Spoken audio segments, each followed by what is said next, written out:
Let's get nasty on a Wednesday. It's the Fast Lane on 101 ESPN with Jamie Rivers and Bradford Bruns pinch hitting today for Andrew Marsh. I'm Anthony Stalter. 203, your time check is brought to you by Clarkson Jewelers, an officially licensed Rolex jeweler.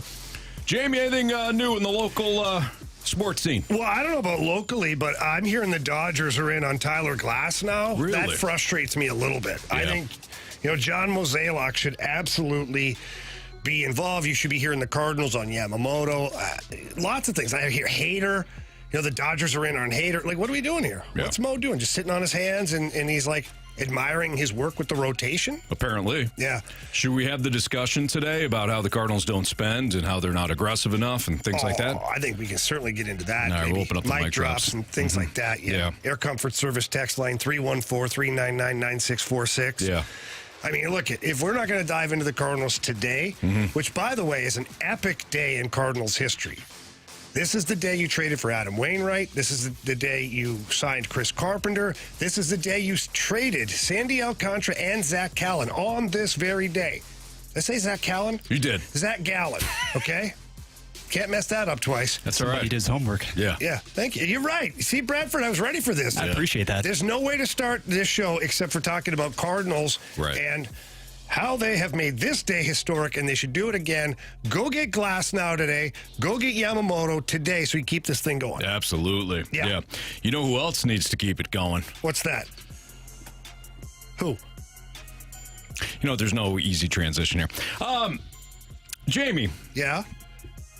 I know a lot of people. Why are you stuttering? What's going on? I know a lot of people want your thoughts on the firing. What?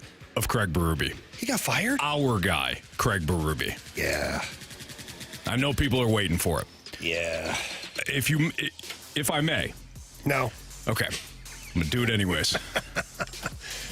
Jamie, I've been listening a lot to our station here on 101 ESPN, The Opening Drive. Randy Carricker, Kerry Davis, Brooke Grimsley did an outstanding job today talking about it. They got your mic drops. We want your mic drops as well via the 101 ESPN app.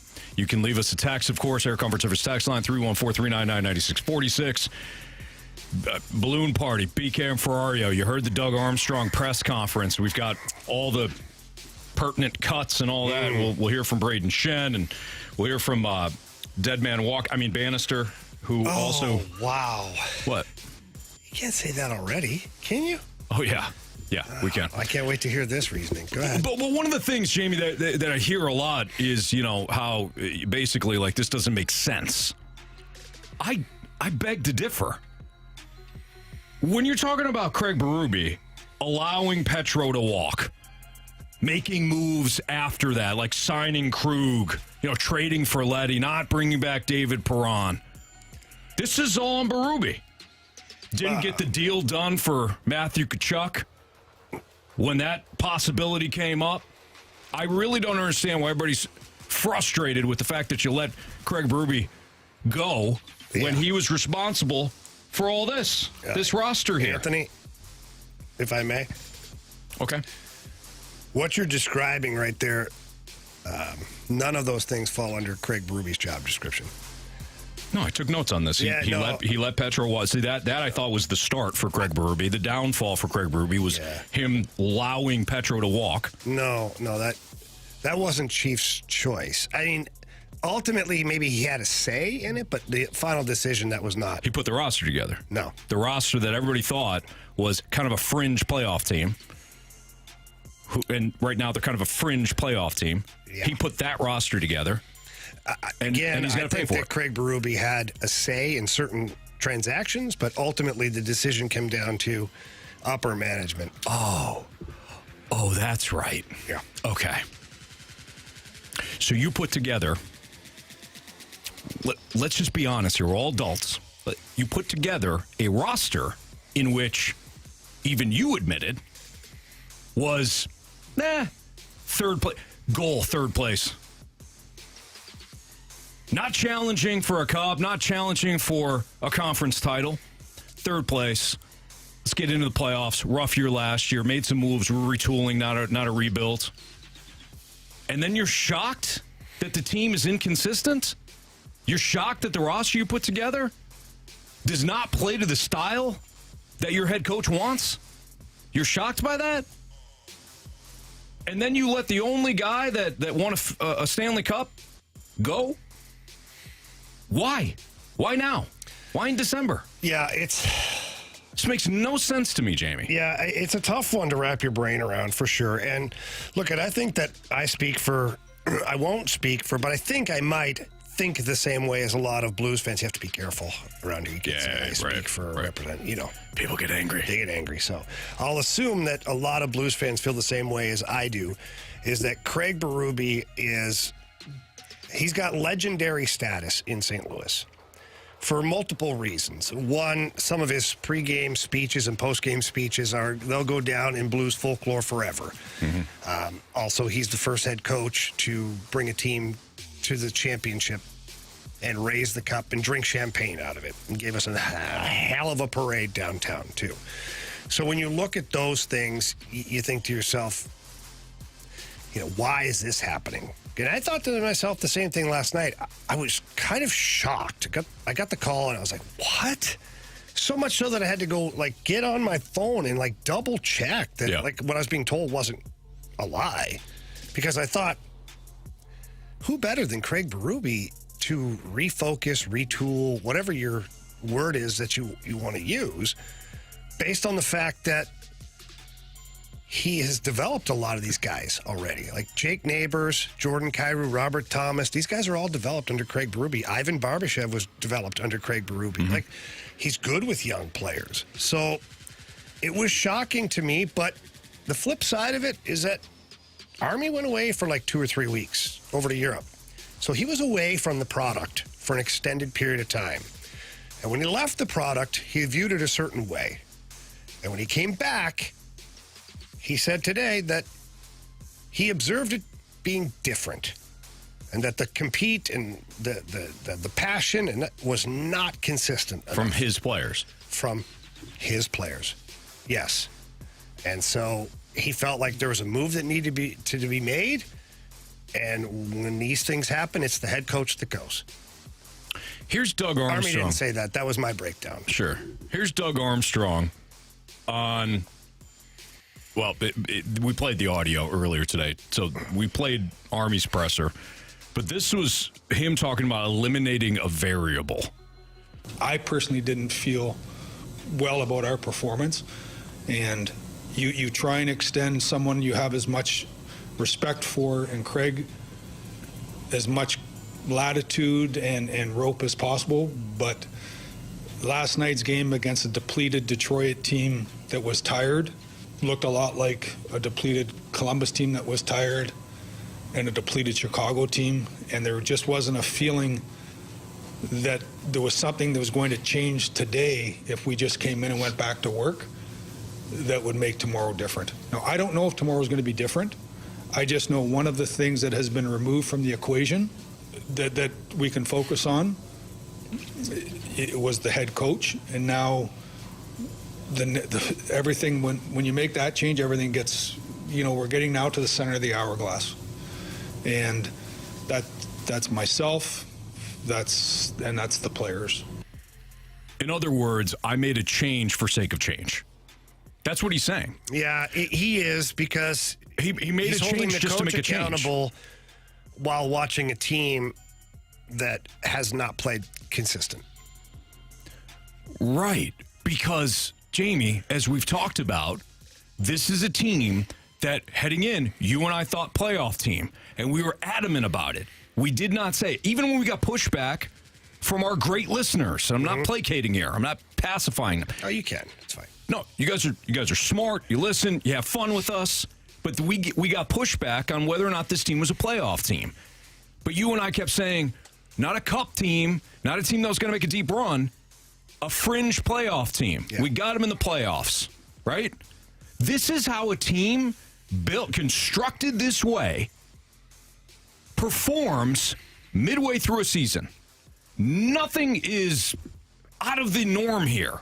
We're not talking about a team like the Oilers who had high expectations, blank can their coach, and then all of a sudden you're seeing them perform up to expectations. Yeah, the Oilers at that point had only won, I think, 2 games. Sure. They were really strong. But the expectations coming in for Edmonton, correct me if I'm wrong, was much higher than what they were here in St. Louis. Based on the fact that they've rattled off 8 in a row and Connor McDavid has 24 points in 10 games, yeah, I'd say so. There you go. So why is it shocking now that a fringe playoff team is playing like a fringe playoff team? Nothing is going to change. He's right. Army's right. He removed one of the variables. That's all that's been done. You also allowed a big part of your leadership to walk on down the road here too. And I thought what you just said about him, Chief, getting the most out of his players, we saw that in 2019. That roster wasn't great. No, it was, as evidence, yeah, Jamie, of that team being in dead last about this time, right? So it took Craig Berube coming in and taking that roster from the depths of NHL purgatory, putting his own spin on it, holding guys accountable, making the changes that needed to be made. That same roster that was in the depths of NHL hell that season, he took that and turned it into a cup winner. I'm not saying it was just him, obviously. And Army did build that roster. And I don't envy any GM or president of hockey operations or both GM and hockey, president of hockey, for putting together a sustained winner. Is very difficult.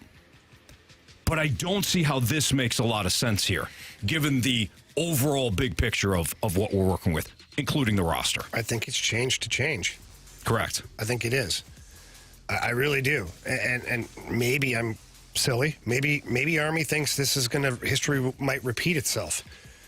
I don't know if the roster here today matches the roster that Craig Berube took over with in 2018, 2019. Mm-hmm. I'd like to think that roster was pretty darn deep. Even though there weren't any megastars on that roster, you still had Petro, O'Reilly, Tarasenko, Barbashev, go down the list. Jay Bouwmeester, you had some guys. You had Schwartz. You had Schwartzy. You had Steiner. You had lots of guys to where, I guess what I'm saying is I don't think it'll have the same impact this time around, and I'm not going to try and sell that to anybody, and I don't think Army was trying to sell that today. The press conference today, for me, you know what? I've got some thoughts. All right, we're going to be doing Let's this. Follow that up when we come back. So Jamie's thoughts on the press conference. Leave us a mic drop today. Want to hear from you. What are your thoughts Anything you are. have to say. Anything you have to say. Best I don't memory, care. worst memory, what you think of the firing, what you think of the Blues, anything you want today. We are your dump bucket. Let it out. There you go. All right, Jamie Rivers, Anthony Stalter, Fastlane on 101 ESPN.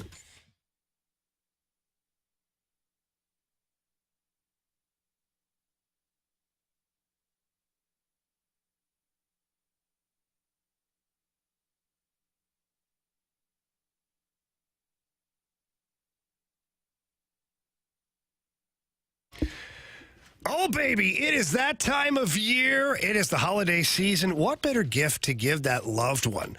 Whether it's your mom, your dad, your brother, your sister, whatever it is. How about giving them the gift of aftermarket accessories for their vehicle? It's amazing what Pure Performance can do for your vehicle, whether it's an SUV, a pickup truck, a car, even a minivan. I seen a minivan about 3 weeks ago coming out of the garage part of Pure Performance, and I was amazed at, one, how classy it looked and how awesome the accessories were, and that Pure Performance did all of that in-house. So all you have to do is get over to the warehouse, please, 25,000 square foot facility. When you walk in, you better ask for Shelby. She's the sheriff over there, and tell her that Jamie Rivers sent you in. She's going to ask you what kind of vehicle you have, what you're looking to do, and then she will let you see all the options, and they are everywhere. And it is awesome what they do over at Pure Performance. You won't recognize your vehicle once they're done, and you will absolutely love it. Not only that, they got a full-service garage as well. So if you need anything else done while you're there, just let them know. They've got you covered. And if you can't get there in person, it's real easy. Get there online. Visit them at pureperformance.com. That's pure, P-U-R, performance.com.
It's time for a new Jamie jersey giveaway. This week, Jamie Rivers is giving away a signed Pavel Buchnevich Blues jersey. Get entered to win now at 101ESPN.com or on your 101 mobile app. Courtesy of Twin Peaks. Eats, drinks, scenic views. You've come to the right place. You're in the fast lane on 101 ESPN. 1, 2, 3, 4. Okay, so we all knew that this year was going to be in a rebuild. So us as fans, we're not expecting a whole lot. 500 team, fine. We expected that. But why way out of left field are we firing the only coach in Blues history to get us a Stanley Cup?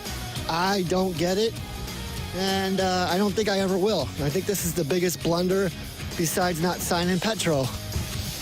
We have a bunch of defensemen here that suck, that have no trade clauses, no move clauses, and why? Why not give it to Petro? Don't get it. Anyway, my vote is for either number 6, Jamie Rivers as the new Blues head coach, or let's get Coach Q to come out of retirement and come back. That was Brian from Oakville. Absolutely nailed a lot of that. Now, I don't know if Coach Q is going to be available at any point. Joel Quenneville's still got some things to kind of work through with the league. Well, we might as well update people on that because that has been the hot and heavy rumor here of, a reunion with Joel Quenneville, which that might be the only way to make people forget about what happened today, quite honestly. Winning always corrects that, too. But Joel Quenneville, through the investigation with the Chicago Blackhawks, he was held liable for certain things that were not taken care of. And so the NHL has him on a no-work list right now. Mm-hmm. My personal feelings on that, what happened was awful in Chicago. What happened in Chicago was not on Joel Quenneville. Joel Quenneville's a head coach, not the general manager, not the president, not the owner of the team. The assistant general manager at the time, who should have been part of the decision-making and firing the creep who was doing this stuff, he's still a GM in Winnipeg, and he's never missed a game in the NHL. So that's the only thing I look at is Joel Quenneville. I believe it's on the horizon for him to be allowed back into the NHL. Now, is that with the Blues? God, who knows? Who knows? I have no idea. Could be the Ottawa Senators. Could be, there's a number of teams that we lined up for Joel Quenneville. But as of right now, we'll call it inactive due to league restraints. Is that a good way to do it? Sure. Yeah. There's also going to be teams that are going to be interested in Craig Berube. I have no doubt about that. No doubt about that. I can tell you this right now. I almost already know this for a fact, that phone calls will be happening later on today. There are teams that have current head coaches, that their head coaches are good, that are willing to fire their head coach on the spot if Craig Berube will go there. And what does that tell you? He's a hell of a coach. And? He should be coaching here. He should. I don't disagree with that, Anthony. My stance on this all day long was shock.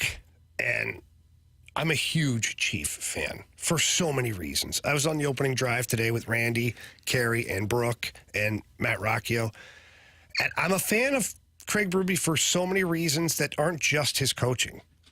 Like, I played against this guy for a long time. And it's weird. I was never afraid of him. Not because he wasn't tough. Not because he wasn't scary. He was honest. Like, if you were a donkey and you ran around, you knew he was coming. Mm-hmm. But if you just played the game the right way, hit guys hard, not dirty, like, you didn't have to worry about Craig Berube cheap shotting you. Like, that's the kind of tough guy he was. Sure. And to play over 1,000 games in that role, I have nothing but respect.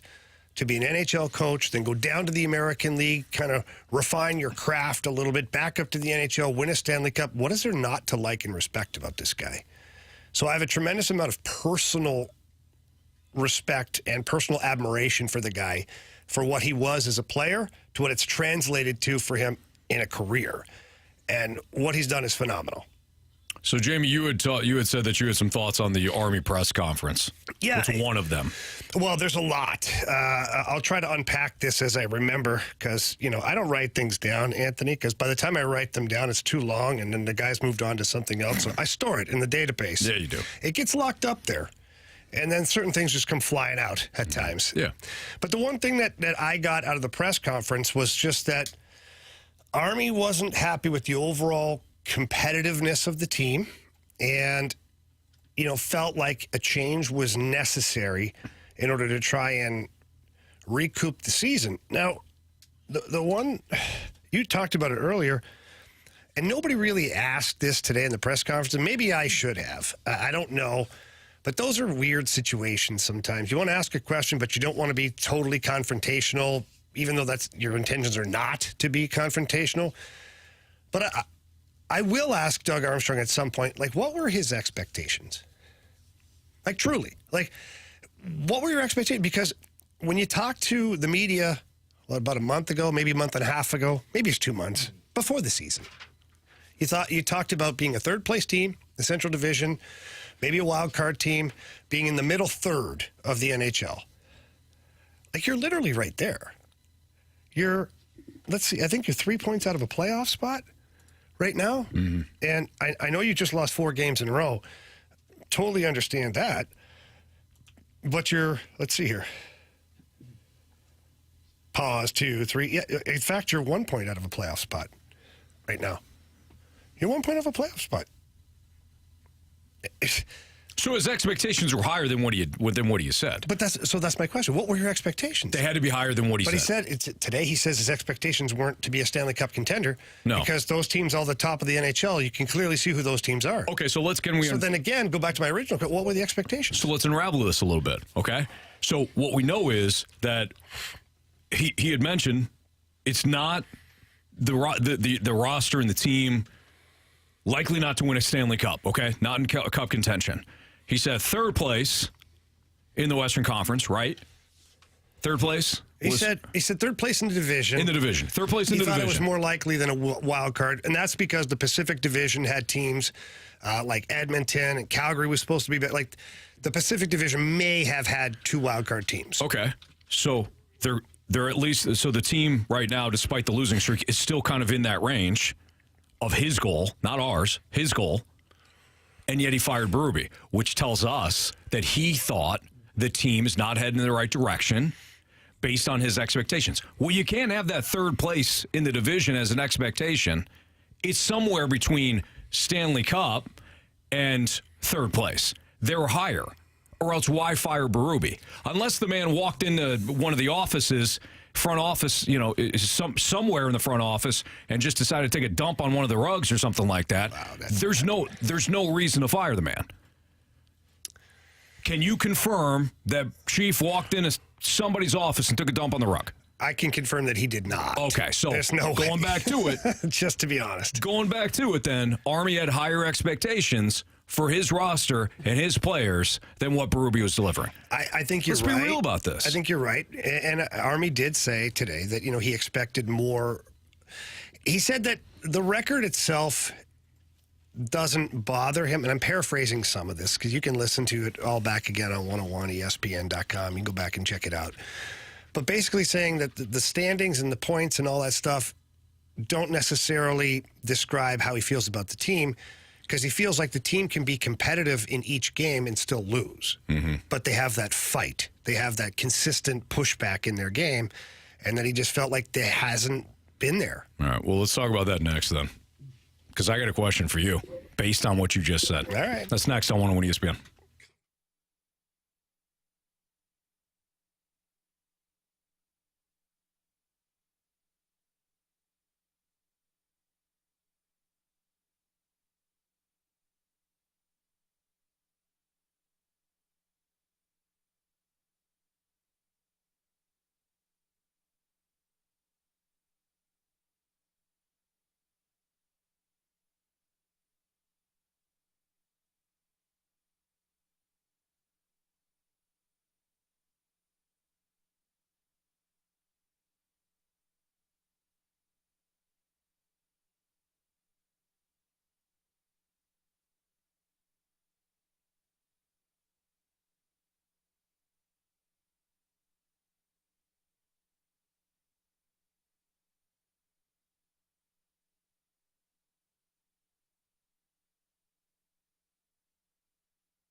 opening drive, the balloon party, BK and Ferrario to the fast lane and more. If you missed anything on 101 ESPN today, get caught up with all the shows and 101 podcasts at 101ESPN.com or on your 101 mobile app. Driven by Dobbs Tire and Auto Centers.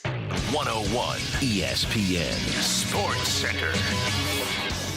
Blues turning to Bannister. Good afternoon. I'm Bradford Bruns, and this Sports Center update is driven by Johnny Londoff Chevrolet and Johnny Londoff Autoplex. On Tuesday, St. Louis lost not only a 6-4 verdict to the Red Wings, but also its head coach. Craig Berube fired after 28 games. Drew Bannister now takes the job with an interim tag. The Note will attempt to get back to 500 tomorrow with Ottawa in town for a 6 p.m. puck drop on 101 ESPN. Tonight in the NHL, Atlantic Division best Boston visiting New Jersey, and the class of the Central Division, Colorado, taking on Buffalo. The Sports Center update is driven by Johnny Londoff. Find new roads and shop 24/7 at Londoff.com and LondoffAutoplex.com. Are you kidding me? You're listening to The Fast Lane, broadcasting live from the Car Shield studio on 101 ESPN. Hey, guys. Personally, I think that today is one of the worst days in Blues history, and I am not even lying about that. We lost a fantastic coach today that could not get a bunch of prima donna, millennial, Gen Z, Gen Alpha kids to buy into a team philosophy.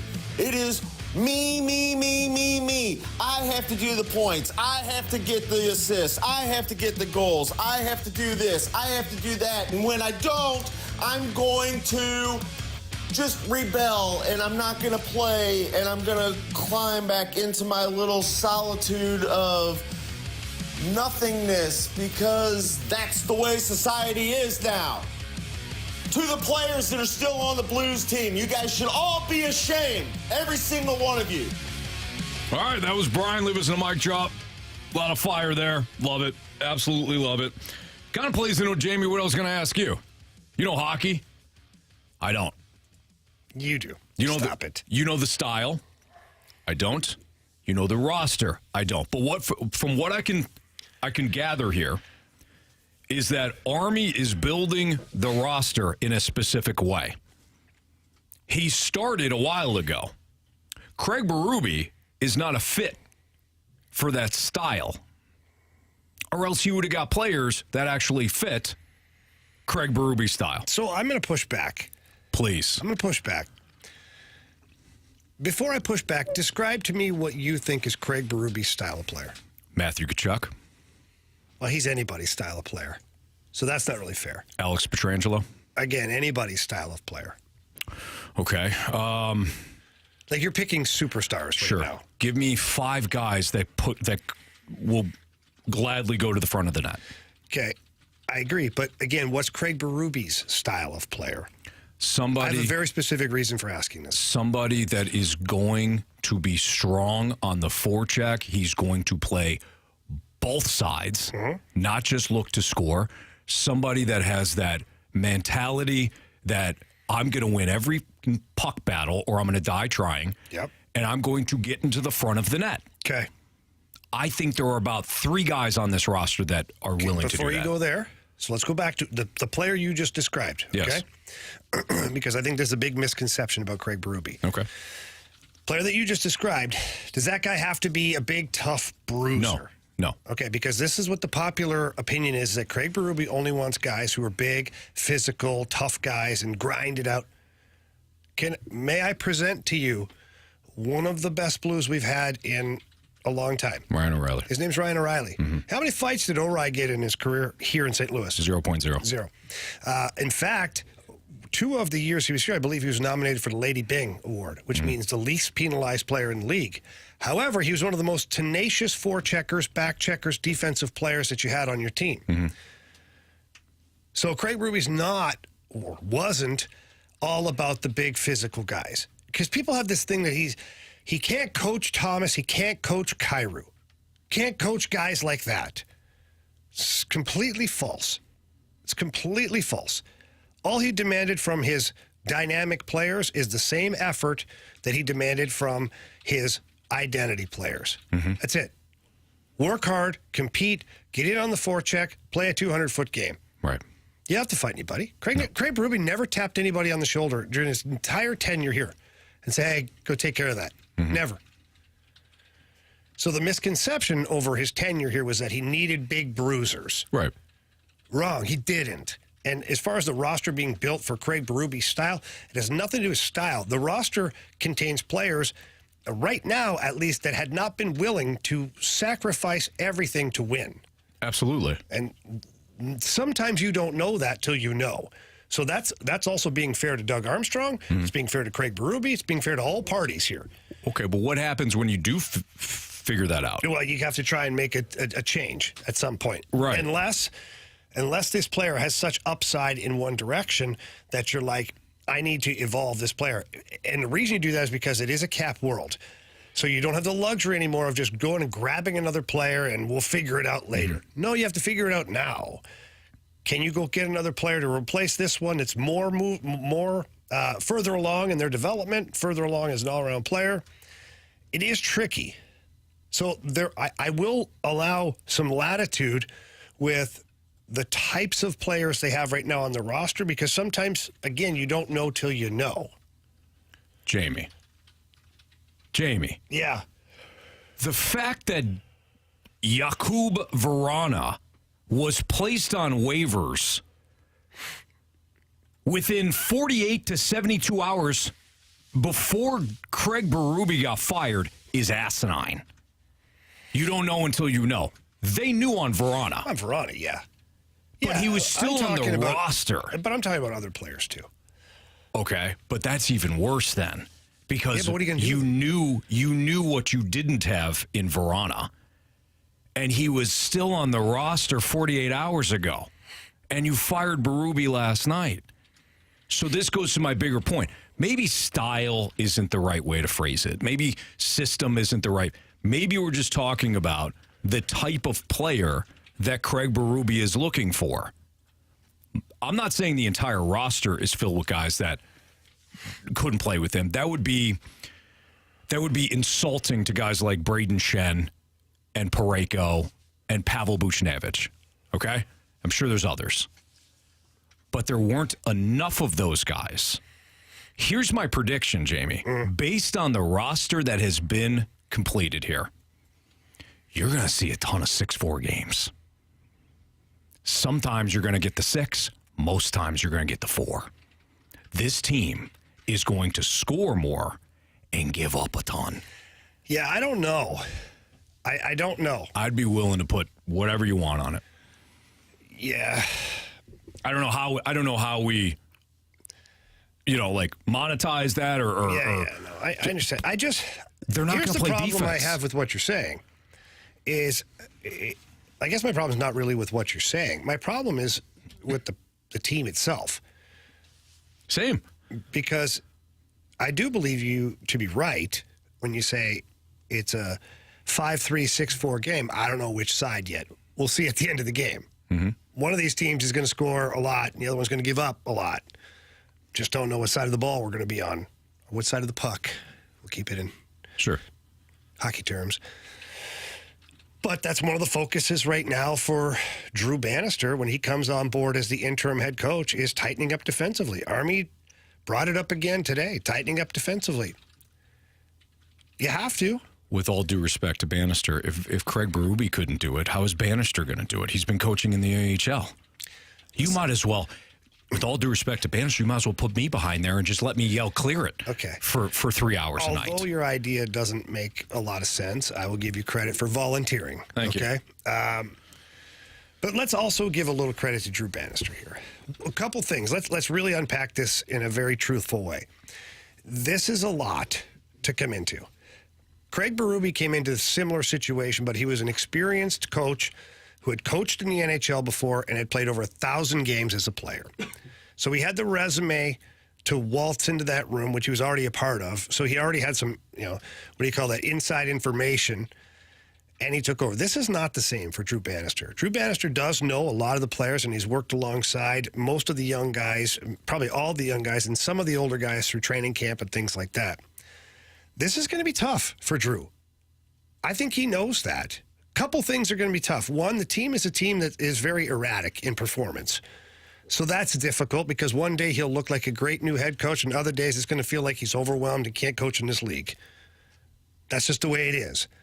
And two, this team, the players themselves are erratic in their play. So it's going to be very difficult for Drew Bannister to try and figure out, what he's got and what he doesn't have. And then on the heels of that, he's coming in after one of the most iconic head coaches in Blues history.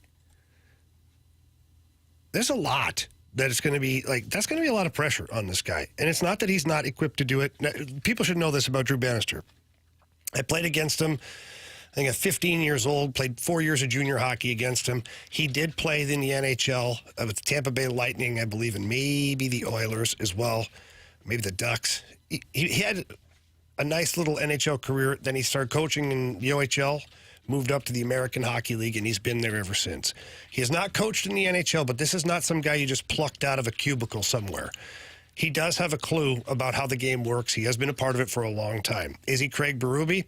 To be determined, I guess, because we haven't seen his actual coaching in progress yet. But it's going to be difficult for him.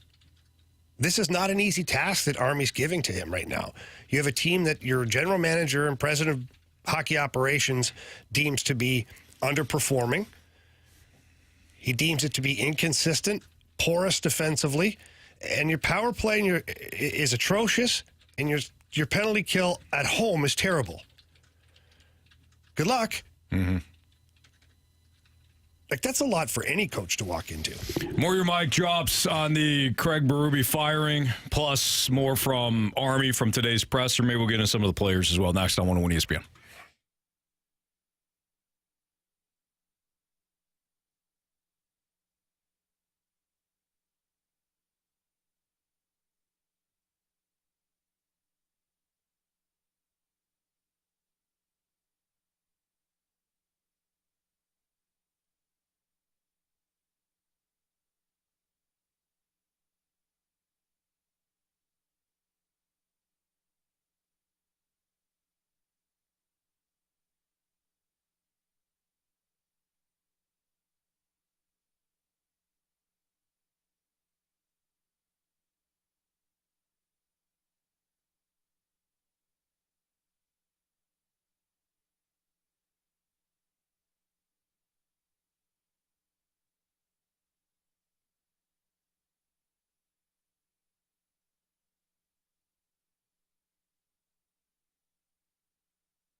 Save money right now on your car or your home insurance with Tracy Bibb and the Bibb Agency, product of Allstate Insurance.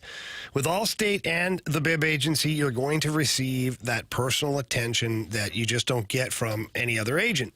I know this because my other agent was a 1-800 number. I wish I could tell you their name. To me, it's a 1-800 number. Not good enough. Why was it not good enough? Because once Tracy Bibb and the Bibb Agency had a look at my policies, she realized that I was not covered properly. I had a great rate, but there were lots of things that were exposed in my portfolio, and it could have really hurt me dearly. And Tracy Bibb and the Bibb Agency, they fixed that for me. And they take care of me and my children, and they do a fantastic job, and they're always just a phone call away. And right now, if you just give Tracy Bibb a call, you get a free non-committal quote. That number is 314-328-4260. That's 314-328-4260. It's no fib. You're in good hands with Tracy Bibb.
guys in their division years ago. The Fast Lane on 101 ESPN.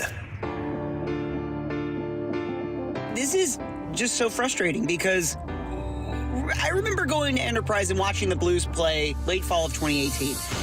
Everybody in that arena knew they were capable of more. Everybody knew that roster wanted to win. They knew they wanted to win, but something was missing. That's when you fire the coach. The coach right now, Berube, is the one thing on this team that is trying to bring truth, trying to bring a mentality of this is how you win. And that's the one guy you let go? Like, how is he even in the same vein as Verona? They're both the problem? Okay, got it. So the one guy saying you need to go to work and the one guy saying I don't really want to work. Those are the two guys you let go? Like, rebuild. I'm sorry. Just rebuild it. Get what you can and rebuild because I don't want to watch this dumpster fire anymore. That was Todd. Loved it. Nailed it. Absolutely nailed his points. Now, the only problem is you can't rebuild because these guys, most of them have no trade contracts. No trade clauses, excuse me. No trade clauses. Yeah. So, what are you going to do? Truth be told, listen, the NHL is a tough league right now when it comes to contracts and trades and changing things for your team. Because any player that's worth anything at all has a no-trade clause. Mm-hmm. So whether you're mad at Army for giving out the no-trade clauses that he's given out or not, they would have gotten them somewhere else. Justin Falk, Torrey Krug, Colton Parayko, like you name the guy you want to trade right now, that player would have gotten a no-trade or better yet, a no movement elsewhere. So it's tough. This is the world we live in. And to go to the table with a matching offer for a player that you want and the team that you're competing against says, we'll give you a no movement clause, and you say, no, I don't believe in no trade or no movement, you're not getting the player. Right. So as much as Army can be held to task about some of the no trade clauses, which obviously it hurts because last summer he wanted to make a move and couldn't and got vetoed because of the no trade clause. So it's not optimal for Doug either. But then you don't get the players. Right. And one could argue, well, you don't want that player. Again, though, you didn't know till you knew. And this is not about Jordan Kyrou because I've had so many texts about Jordan Kyrou today. Jordan Kyrou is one player. You're paying him an awful lot of money. I get it. Is he performing up to where he should be? No, he's not. He's got 5 goals. Should have twice as many, for sure. Is he generating a lot of offense? Yes. Is he turning pucks over? Yes. Is he always giving 100% effort? No. This is why your team is where it is. This is why Craig Berube got fired too, because he's one of many who've had this inconsistent effort. Yeah. But to go back to the no trade clause, without dragging it off the rails too far here, that's kind of the going rate for that tiered player. And if you don't offer it up, then you don't get that guy. You're not even in the pool at that point. You're not even one of the teams that can compete. Here's Doug Armstrong talking about roster changes, how they are difficult to make, to Jamie's point about the no trade clauses, and nobody should feel safe. Roster changes are hard to make. That's not. I've talked to teams. I've seen what's out there. I've seen what you're able to do. Nobody should feel safe in our group right now. I mean, player-wise, management-wise, obviously the coach has been changed. It's if we could move, chairs on the Titanic, I guess we would. It's harder to do. This wasn't a decision that was made. The players are doing their best. We just got a bad coach. That's by far not how I feel. Can I just address something real quick? Yeah. When it comes to players, not feeling safe at this point, the only thing you can do is waive them.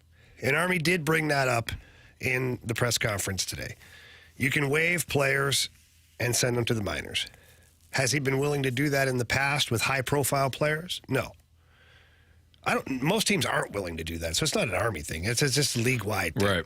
So as far as players not feeling safe, with all the no-trade clauses and the, not necessarily your inability to move them, but your inability to move them, I don't know if they should feel unsafe either. And as far as the head coach goes, the head coach didn't have a no-fire clause. So Well, it goes back to what we said before. It lets you make that pivot. This is a change just to make a change. That's all this is. It's a change, not a change to make a change. If it is, do you blame him for that? Yes. Because the on-ice product, Jamie, isn't the only thing that's inconsistent. Trying to trade Torrey Krug in the offseason is basically an admission of fault. I screwed up. Now he's back. Well, you know then the defense isn't good enough. You know that. But you can't do anything about it because he's got a no-trade clause. You got contracts. They're in place. Mm-hmm. So what do?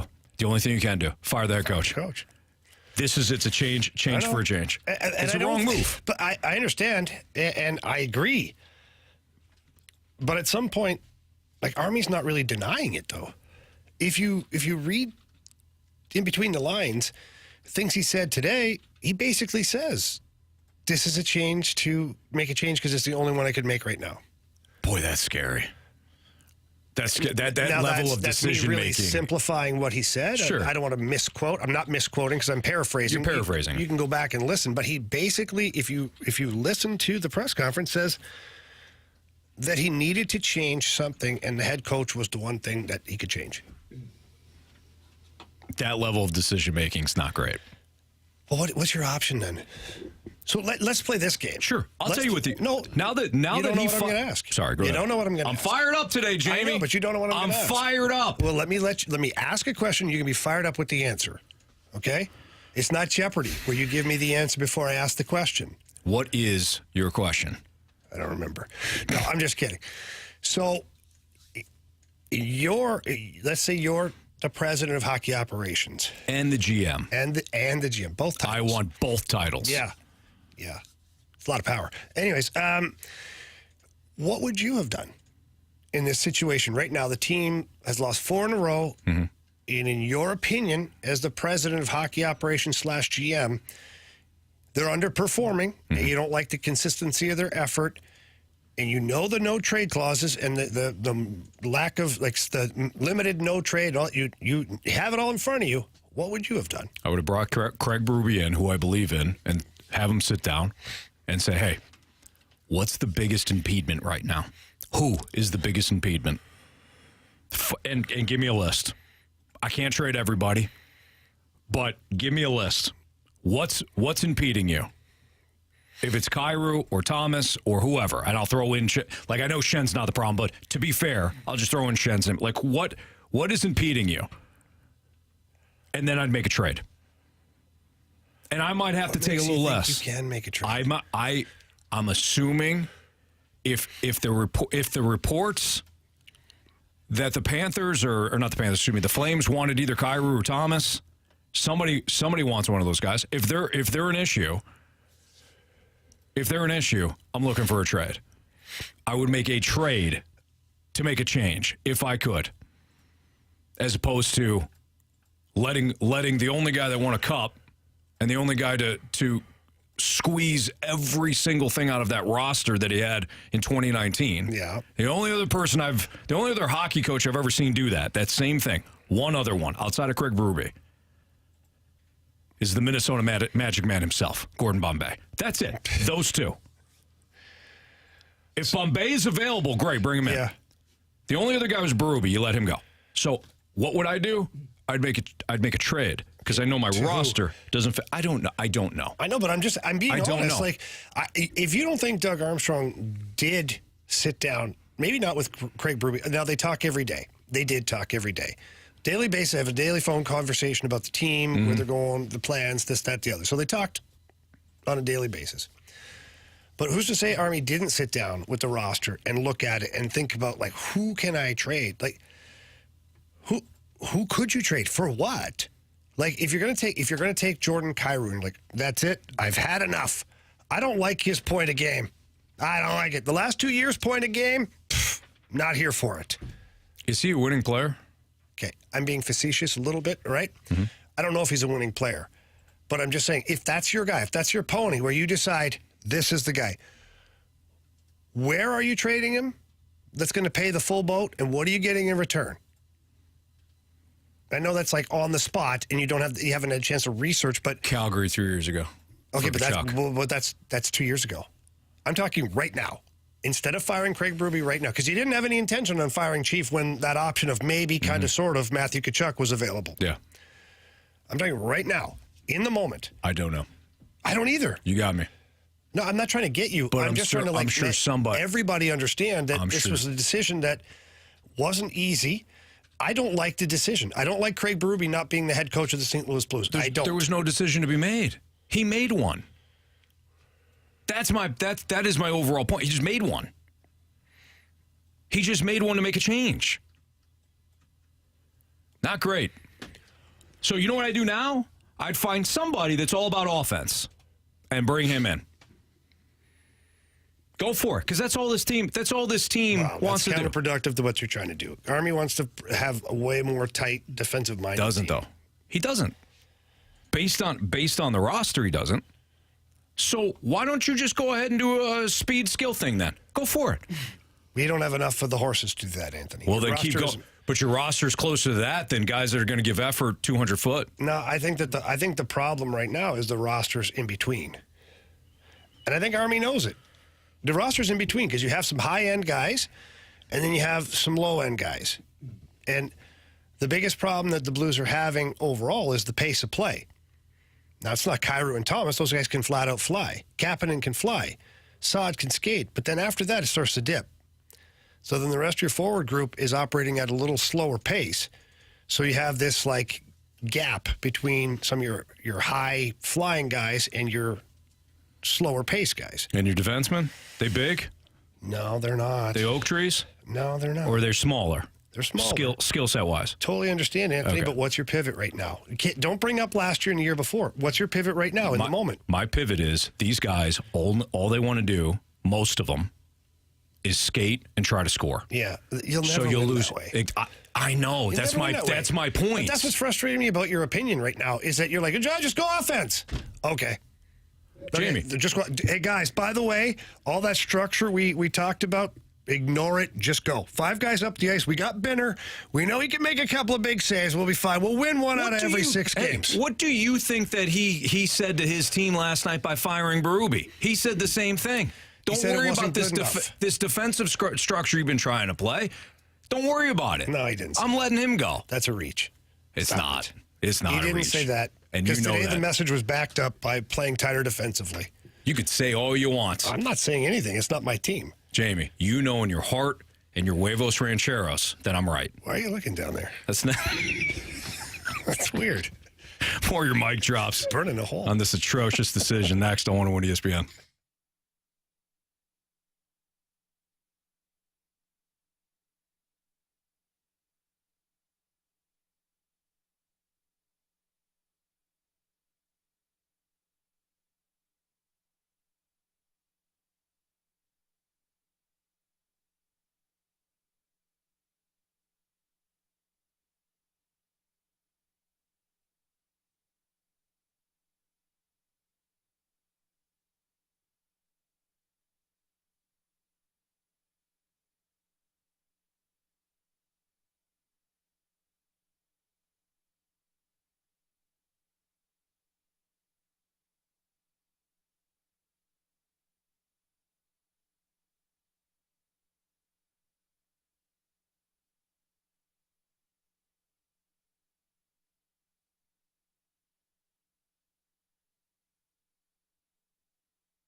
exclusive home of St. Louis Blues hockey. WXOS HD1 East St. Louis, 101 ESPN.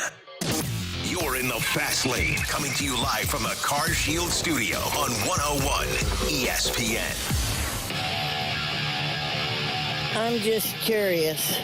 Was it Berube that replaced O'Reilly with Thomas and replaced Perron with Carew and replaced Patrick Maroon with Parayko? I'm just curious because I think those three kind of led us to the Stanley Cup playoff along with Berube. I don't think those other three are anywhere near playing up to their contracts, are on the path to lead us to another Stanley Cup. Do you? Janet, absolutely not. No, there's no cup in your future. Janet's spitting fire. I love you, Janet. You're going to win a cup? Get out of here. Yeah. There seems to be some misconfusion on the text line in general about where I stand on things today. I thought I've been pretty clear. All day long I've been saying I don't like this move.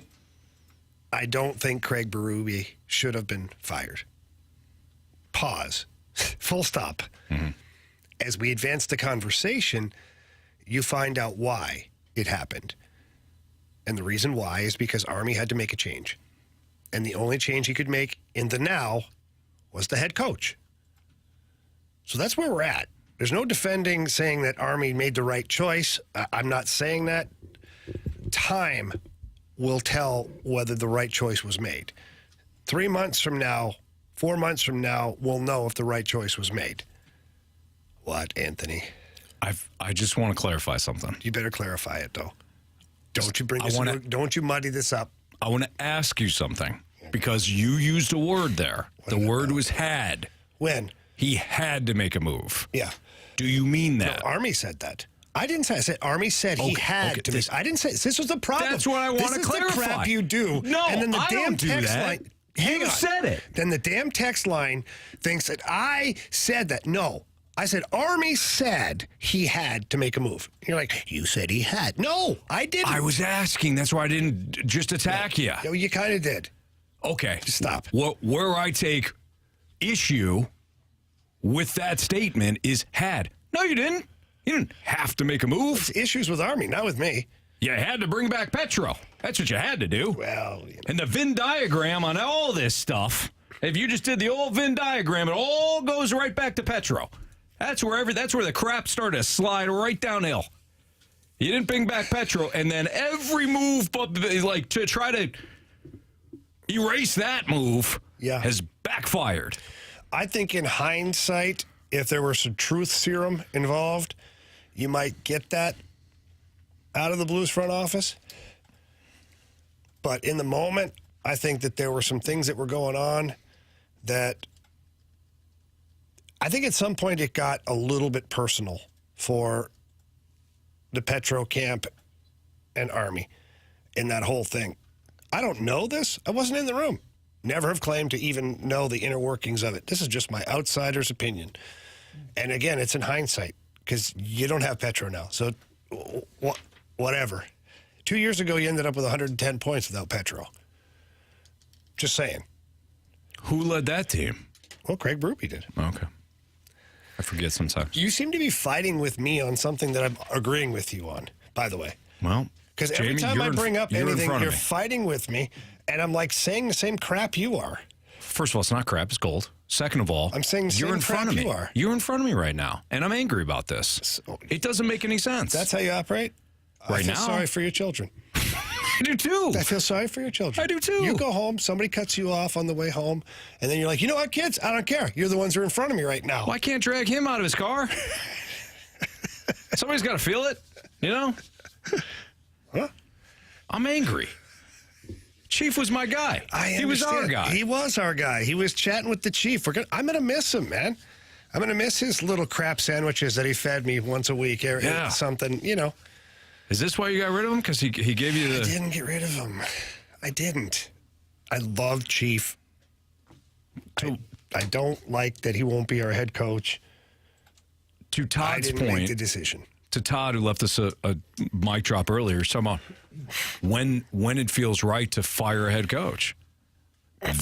This isn't one of them. Let me ask you this, Jamie, Mr. Hockey fan. Here we go. What is it with hockey teams that, the coaches at any point during a season, winning streak, losing streak, won a cup, don't win a cup, canned? What is so replaceable about the coaches in hockey compared to, you don't see this in any other sport where the coaches get canned for the players not performing? Yeah, hockey is by far, I believe, to be the number one sport of turnover of coaches. Why? I don't know. I really don't know, because this morning I was thinking to myself, the Pittsburgh Steelers are hot garbage. Sorry, Carrie, if you're listening. They're not great. Mike Tomlin's still there, and I know there are some things, but there's really not a movement to get rid of Mike Tomlin. No, he's a good head coach. Why would you fire a good head coach? I understand. So this is why my question marks surrounding the NHL are always there, because you have a good head coach, and this is not just about Craig Berube. There's been several instances on lots of teams where I had to make a change. Well, the head coach is the first one to go. Mm-hmm. Really? Quite honestly, be the last one to go for me. If I have a solid head coach that provides the foundation of what my organization truly is to its core, I'm not losing that guy.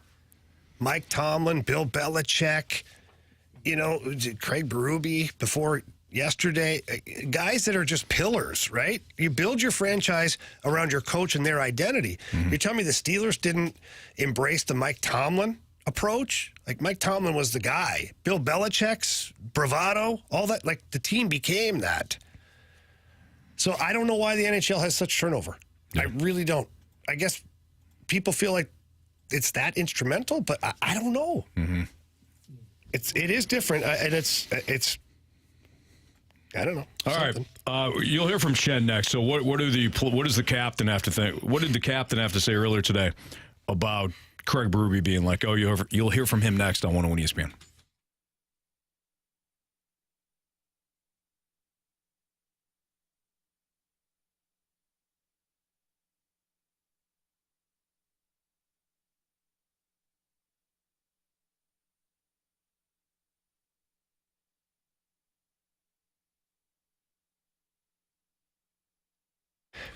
It is back. Dirt Cheap is hosting the Bourbon Raffle again this year. Visit your local store and enter for your chance to win the opportunity to purchase some of the most sought-after, high-quality bourbons around.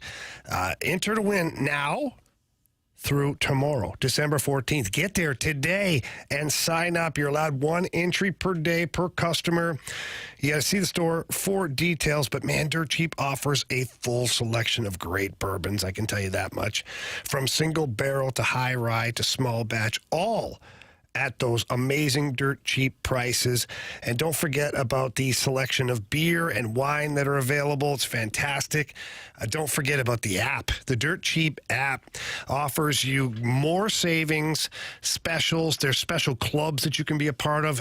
You can even order online ahead of time, go pick it up, or if they have a drive-thru available at that location, use the drive-thru.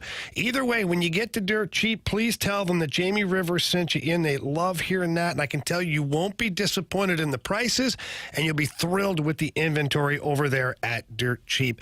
Please make sure that you get over there and tell them I said hi. And remember, have fun, but be careful out there.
It's the hometown fan of the week, baby. Caleb Jurgen from St. Louis is this week's 101 ESPN Blues Fan of the Week. Submit your pick now at 101ESPN.com to be the next Fan of the Week. Taking home Blues tickets and a $50 Buffalo Wild Wings gift card. 101 ESPN's Blues Fan of the Week is brought to you by Buffalo Wild Wings, official member of This Bar Bleeds Blue, presented by Bud Light. Not just at the top of their game, they're on top of your game. Their game, every game. This is the Fast Lane on 101 ESPN. Army firing Chief kind of is Doug Armstrong's way of doubling down on his roster decisions and, standing on the product that he's put on the ice. Letting Berube go kind of shows that he doesn't think that he's done anything wrong. He's put a good enough team out there to compete, and, Berube's not coaching them to compete. When I think really the truth of the matter is that, the big contracts that he's put out there, the long-term players that he's got signed just don't fit that style that Berube coaches. I agree with Tony. I completely agree with Tony on that. Do they not fit the style of play, or they don't compete enough? They don't compete enough. I'm just wondering. Which is what I'm just trying to make sure it's black and white. Now that Chief is no longer the head coach here, I feel like that's been the biggest battle during his entire tenure as a coach, is that people think he wants a certain style of player when all he wants is guys that compete. That's it. You don't have to hit. You don't have to fight. You have to back check. You have to win loose puck battles. You have to forecheck hard and get to the front of the net. Mm-hmm. And these guys don't do it. So not consistently. So Berube got let go. Not consistently. And then Bannister's going to come in. Yeah. And if it's the same group of players, you're going to get the same result. And then Army's going to bring in the next head coach, and he's going to throw him out there in the press conference, and this is our guy, and the roster's going to look the same, pretty much, and you're going to get the same thing. Yep. And then 2 or 3 years down the road, we're going to look back, and we're going to say, on this day, when we were complaining about the fact they got rid of Berube when the roster is really the problem, this is why. So that's just my prediction. That's my prediction. It's my prediction. Yeah. Are some of the things, though, like some of the decisions internally, and this is recently, okay? And some of this might speak to why Army came to this decision now. Are some of the decisions recently questionable from a coaching standpoint? Let me explain. Going into the Columbus game, there was a pairing of Perunovic and Tucker together. Third pairing. 3 shifts in, they were -2. Fast forward to the Chicago game. Jacob Verron is playing wing on a line with Hugh McGing, who's playing his second ever NHL game. That line was -2. Your power plays 7 for 67. And up until last game, the players or the coaching staff were unwilling to change the look of the power play. So are there some things that you could look at and go, this coupled with the inconsistent overall effort, the lack of defensive consistency, is that the straw that breaks the camel's back? And this is not me saying it is. This is just me. I'm just like all Blues fans. I'm sitting here trying to figure this out too. Yeah. All right. Let's walk down this path then, Jamie. Hand in hand. Interlocking fingers. Always. Yeah. The other way is just informal. Correct. Let's say there are 20 things that a hockey coach is responsible for, right? There are a lot more, but 20 things. Leadership, putting together the line combinations, in-game stuff, all that. Managing a team, managing a coaching staff, all that. Let's just say there's 20 things. The things that you would mention, important. They're all important. 20 things. If Berube didn't do 5 things right, or had trouble with 5 things, and I think you mentioned 3, but let's just say 5. Unfortunately, they fall consecutively, though. Okay. But like during a stretch of losing 4 games in a row. Sure. But out of the 20, Chief didn't do 5 things well. what I imagine then, based on some of the decision-making that is going on right now, maybe Army decides to look for those 5 things that Chief didn't do well. Looks for the 5. Brings in a coach that excels at those 5 things. But he's piss poor in the other 15. You still got a problem. I'm not saying you don't.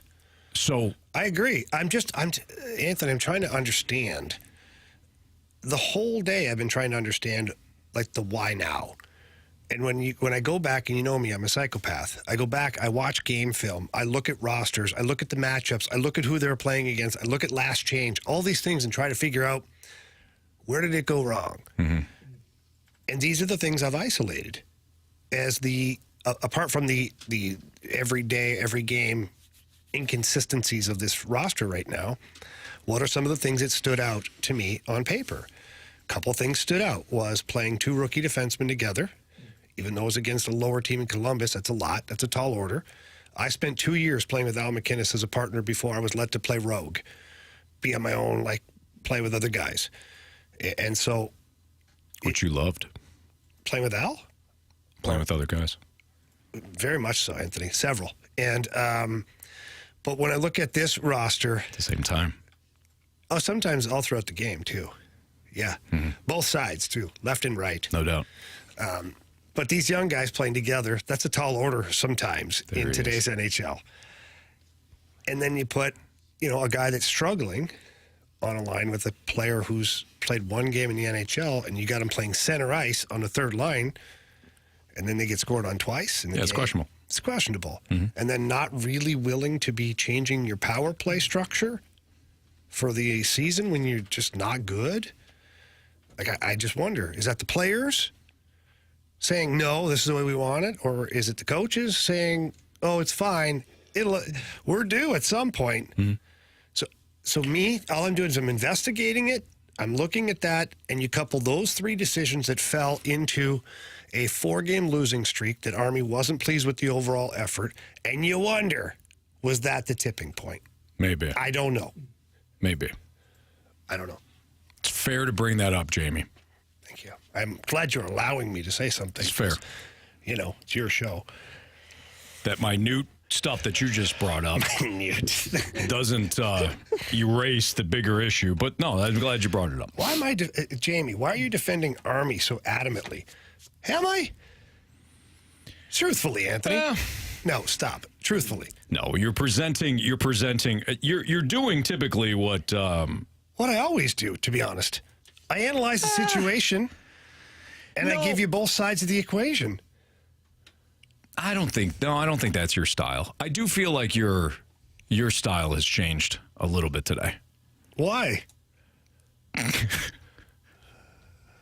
There's reasons. What style? I just gave you my style. I gave it right to you here, right in the middle of the segment. Typically, your style is more hammer, less. You're not wrong. Fly trap. Yeah. You're laying on some fly traps today. Normally, you bring the hammer. Effective too. Don't worry, I'll bring the hammer, Anthony. Look, the lights are dim, but we can still see that Blues jersey in which you're outfitted, okay? Yeah. Come on, man. It's called a tattoo, okay? All right, we didn't get to Shen's comments, but we'll get to them at some point. Let's do what's trending. We'll mix things up a little bit. We are going to talk other sports aspects, but we are going to continue to... No, I'm not, by the way. Jamie, because you're employed by the Blues. No, I'm not. He's not. I don't get a paycheck from the Blues. Let me at least defend Jamie on this standpoint. His paycheck says Hubbard. Yeah. / Valley Sportsman West. It doesn't say Blues. ... for now. But that was low. Screw you. It wasn't low.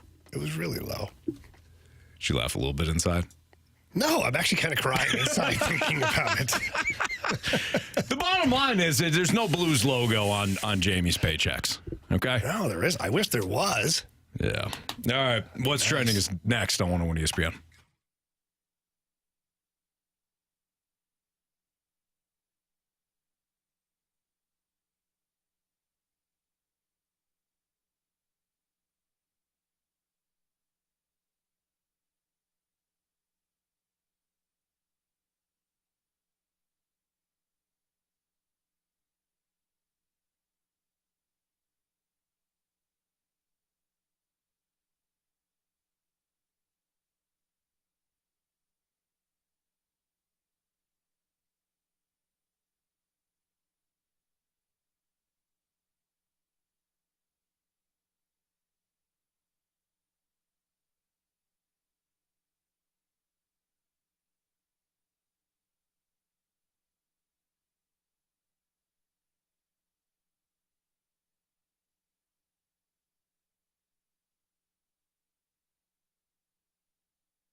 Sunday, it's an NFL Sunday triple-header. Game 1, Dolphins and Jets. Game 2, Cardinals and 49ers. Game 3, Jaguars and Ravens. Coverage starts Sunday morning at 11. The NFL lives on 101 ESPN.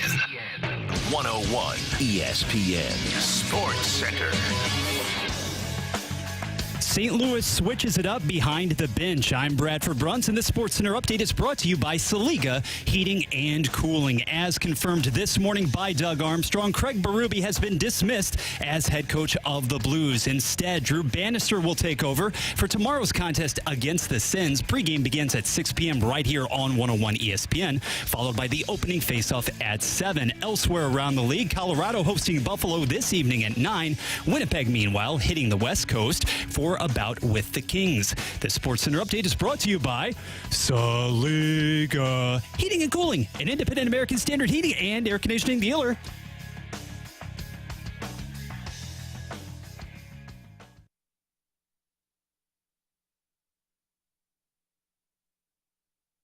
What's trending in the world of sports? The Fast Lane has you covered. What's trending now? Brought to you by Goodwill. Donate to Goodwill to win a magical Polar Express staycation.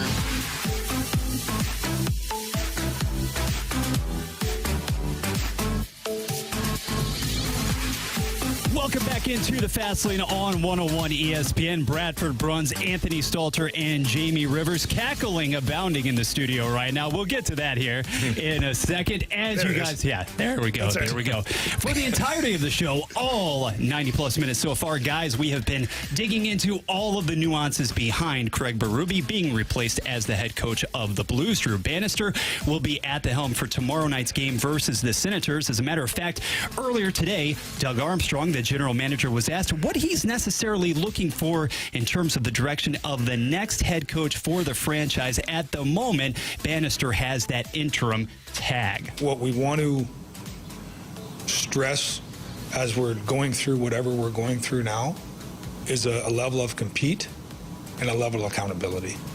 And whoever, starting with Drew tomorrow night, that's his mandate. Accountability and compete. And those will be, that can come with a guy that's never coached a game in the NHL, or that can come with a guy with 1,000 games in the NHL. But it has to be, that has to be at the forefront of what I think will help us turn this around. And it should be noted, Jamie, that indeed Bannister does have a surplus of experience with a lot of the younger players on this roster. Yeah, he does. And Drew Bannister has a healthy coaching career with young players in general. He was coaching in the OHL for the Sault Ste. Marie Greyhounds, which is a very good organization. Why are you looking at me like that?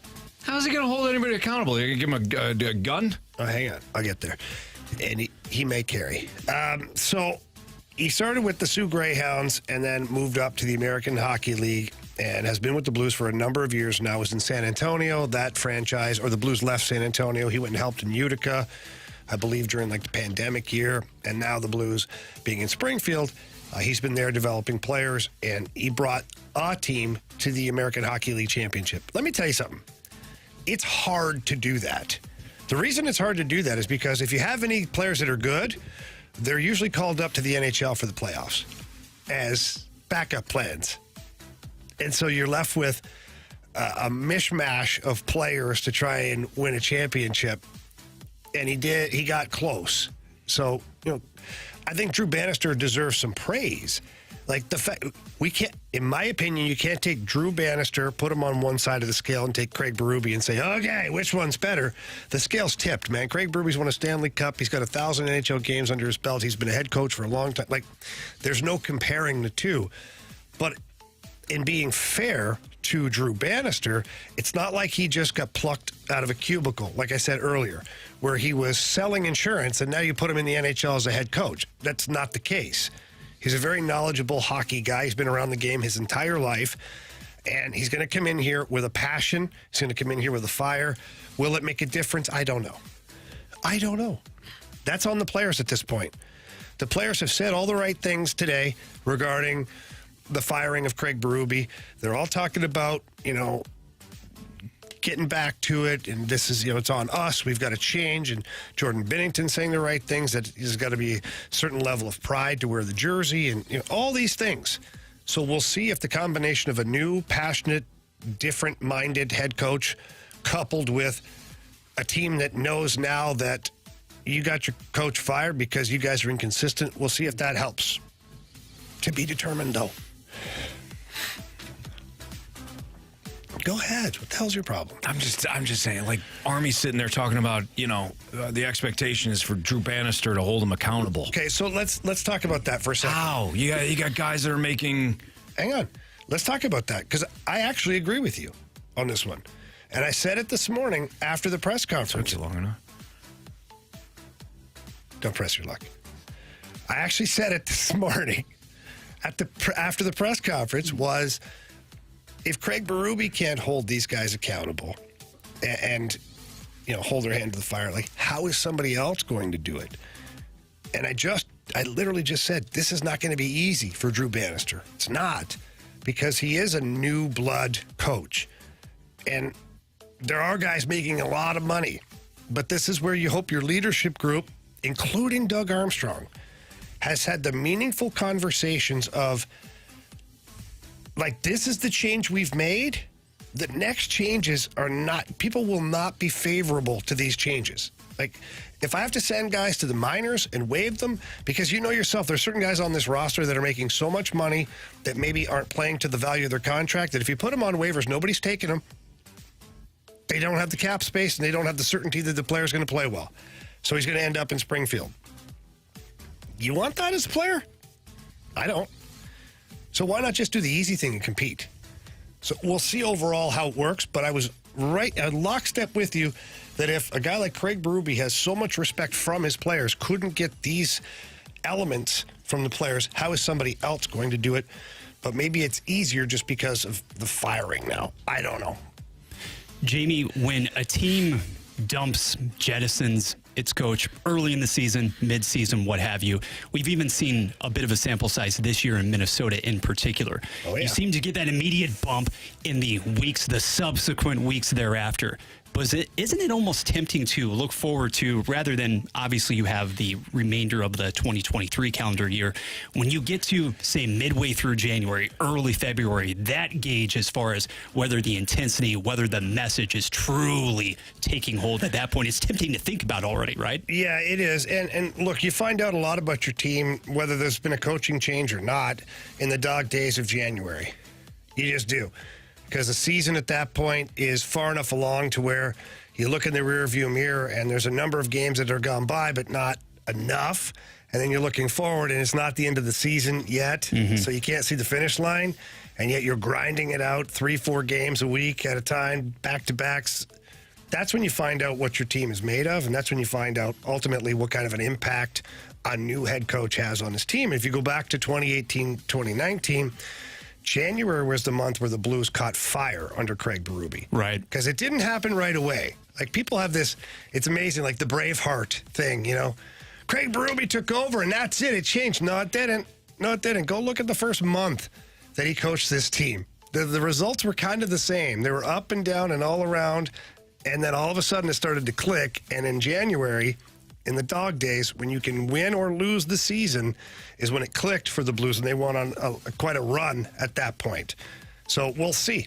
It's going to be difficult. The Minnesota Wild are a team that got a bump from the firing of their head coach. Obviously, the Oilers got a bump. They lost their first game and then I think rattled off 8 in a row. So, but, is that more the coaching, or is it the fact that Connor McDavid, you woke up the Kraken all of a sudden? Yeah, like Leon Draisaitl, Connor McDavid, and Evan Bouchard on defense have been putting on an absolute clinic since this guy took over. The same clinic they put on last year for their past head coach that got fired. So ultimately, for me, it's like the players decided to play or started to play better. Apples and oranges, perhaps. Correct. Maybe. Who knows? We'll see. Emotional show so far. Boys, you know where else the emotions are running high in the gridiron world? That would be Kansas City. It is the gift that just keeps on giving. On Sunday, we witnessed that display. I've been listening over the last couple of days, the reaction to Patrick Mahomes and his little temper tantrum outburst following the Chiefs' latest loss to the Bills. Well, today, reporters assembled at Arrowhead Stadium, continuing to pound the QB on the subject of Kadarius Toney. Mahomes, his thoughts, his advice to Toney, quote, just be you. You make one mistake, that's not going to define you, but maybe 29 dropped passes, highest total by far. Ouch. In the NFL will do that. Yeah. I mean, we can move on, right? Like, we can move on from this moving forward here. They reported, like Bradford, you're saying, they reported back today. It's over with. If the reporter wants to bring it up on Thursday, tomorrow, like, that's just, at this point, it's ridiculous. Oh, I like it. Move forward. I like it. You like it because it gives us 2 seconds not to talk about your attitude today. Oh, stuff it. Is the AFC West race, though, truly over with? Don't look now. Denver all of a sudden 1 game behind Kansas City. Denver. That is shocking. Traveling to. It is they're 1-5 to start the year, 1-4 to start the year. Sounds about right. And then they rattled off 5 in a row. Yeah, I don't think. I mean, if you look at the division races, most of them are undecided. The AFC South, undecided. It's within 1 game. The AFC East now is only 2 games, and I think Buffalo and Miami play again? I think they do, don't they? Later on. They play in Miami, right? AFC West, open. NFC East, open. NFC North, still probably the Lions to lose. NFC South is over with. Buccaneers are going to win that one. And the NFC West, the 49ers are going to win. But most of the AFC ones are tight. And let's ride into what could be a very interesting affair this weekend. All of a sudden, Detroit is extremely vulnerable. Detroit hosting the Broncos. That's a very winnable contest at this point. I'm just saying. Bradford. No, for real. Did you just say let's ride? Yes, I did. I like that. Yeah, I did. I'd rather he say it than Russell Wilson. Yeah. I'd rather hear Bradford say that. Congrats to Russ and Sierra, adding more to the family, to a little future. Yeah. Oh, he might need a paternity test. Why is that? Oh. I don't know. He doesn't seem like that much of a man to me. Did not see that coming. You tell me you don't agree. You're riding the fence all day. That's the one you... Don't tell me about riding, okay? Forget Greg Williams. I think that Future actually had the ultimate bounty on Russ Wilson a couple of years ago, if you were following that story. Yeah. I don't think it was. Yeah. Future. I mean... Tell him, Jamie. Tell me you don't think this is possible. Well, it's possible. It's possible. Yeah. It's quite likely. Imagine having a husband who's doing like jumping jacks on a plane and high knees and bull crap like that. It's my man. I'm opting for the pool boy at that point. Ex-baseball player just trying to stay limber. I think she could probably do better than a pool boy. Yeah, but it's less conspicuous if she pick lower level. If she goes high level, then, then it's like, hey, why is JC calling you? No reason. Wants to do a collaboration. I bet he does. Okay. You want to ride with baseball for just 1 second here? Sure. Let's do it. Tomorrow afternoon. Guys, here. set your clocks, whatever you need to do so that you are in place for the Dodgers official welcome wagon celebration for Shohei Ohtani. There will be an outdoor news conference tomorrow in Los Angeles, probably pony rides, things of that nature as well outside of Dodger Stadium. Shohei is being introduced, and I think that on the Jumbotron, they're going to be playing a major motion picture style production of one of those anime videos. That's what I think. Wow. I mean, I like where your head's at. I picture my Shohei Ohtani press conference at Disneyland. You get Disneyland to just shut down the park, or every person who arrives that day gets an Ohtani T-shirt. And all these Ohtanis are walking around Disneyland. And you introduce him, and there's like a fire-breathing dragon, and he comes shooting out of the mouth of the nostrils. Yeah, it sounds like him. It's totally his personality. Doesn't want to talk about his dog. the name of the dog. No, can't have that information. But yeah, him coming out of a dragon's mouth, that makes sense. Do you know why he didn't want to talk about the name of his dog? Do you know what his dog's name is? Dodger? It is. Dodger dog? It's Dodger the dog. I can picture it right now. Google it. It's not. It is. This is why you didn't want to talk about it. This is one of your Twitter stories I that got you a buddy fall who for. knows. Yeah. I all right. do. Google it. Dodger the dog? Dodger the dog. Come on. That's what his interpreter said. Maybe he's messing with us. Probably. That'd be funny if he was. You know what I picture in my Shohei Ohtani press conference? What's that? That's outdoors and all that? Thunderstorms. Rain. That's what I picture. That just shows me you're miserable. No, I'm not miserable. I'm just rooting against the Dodgers. You're totally miserable. I like to picture my Shohei Ohtani press conference with, as I said, ponies, different donkeys, animals scattered around, and then the big neon lights and banners, perhaps copyright infringement, Enter the Dragon. There you What's are. wrong with you people? Why do we have to have donkeys there? Why not? That's like a perfect response. You know what? You're right. All right, more of your mic drops on the horrendous decision to let go Craig Berube next on 101 ESPN.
Open up your 101 mobile app for your chance to win free tickets to Dropkick Murphys. Live at the Factory on February 26th.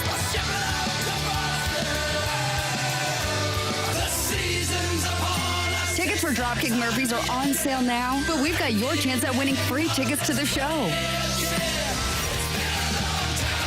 Find all the ticket details and find your chance to get entered to win those free tickets for Dropkick Murphys right now, either at 101ESPN.com or on your 101 mobile app.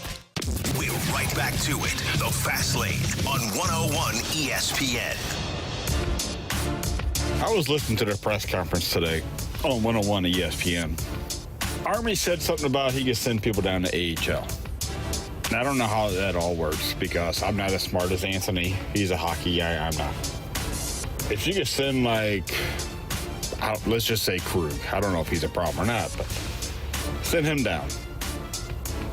If you can't send him down, you could always sit him in a press box and say, hey, how you like that? You sit up there for a week, 2 weeks, whatever. So you still want to play for us, Krug, or you want to sit up here all day? I can either trade you for a box of pucks, maybe a couple sticks, or you can sit up here, or you can play like you should play. And I'm not saying it's Krug. I'm just saying, a big-time player like that. All right, that was Paul. I appreciate the acknowledgement that I'm the hockey guy on this show. Clearly. With former Blue, Islander, Panther, Bruin, Red Wing, Jamie Rivers. I'm Anthony Stalter. He's such a jerk. I had to punch you right in the liver. My mic's still not I don't think fixed. that microphone thing, I'm going to jab it right up your nose. It's got plenty of room. The whole thing. Coyotes. The whole thing. Phoenix. Not Arizona. Phoenix Coyotes. That's right. Big Jamie difference. Rivers. Yep. We had a rink back then. Yeah, you did. Yeah, you did. It's nice to laugh on a day like this, Jamie. You and I have been at odds all day today. We really haven't. We've really been saying the same thing, except you turn it into an argument. Yeah. Yeah. Which is so typically what weird. you do. We've So just weird. swapped places today. It's weird. That's all we've done. All right, Bradford, let's fire up Shen. Shen was talking about the team inconsistency, because that's been one of the big things, right? Inconsistent. Why is this team inconsistent? Well, Shen talked to the media today. He was asked about that. This was his response. You know what? It's the pro sports where, Chief wanted a, hard, physical, workmanlike, demanding hockey team, and he kept on pounding it home, and for whatever reason, we had spurts of it, but not enough of it, and I felt like his message was very clear. It's always been black and white with Chief, and I know what guys certainly love playing for him, but it's just one of those things where, for whatever reason, the response wasn't coming for enough games, and before you know it, changes are made. Jamie, if I may, I think this is what Jenner truly wanted to say. Chief's message, always clear, always black and white with Chief. He wanted us to play a certain way. He wanted us to be tough and physical. And he wanted us to get in front of the net. And he wanted us to do the fundamental aspects of the game, help us win. Some of us wanted to do that. The other guys didn't. And the other guys got him fired. I think you're pretty bang on. Ordinarily, Anthony, I think you're, spot on. Puffing the magic dragon. But on this one here, you're pretty spot on. Thank you. Yeah. I mean, that's not exactly what he said, but that's exactly what he said. Basically. Yeah. I mean, Shen, in defense of Shen, it's not like he just started saying this. He's been saying this for a while now. He's a captain. He knows what's going on. He knows what's going on in the locker room. He has tried to hold guys accountable. But at the end of the day, if you're a player, you have to hold yourself accountable now.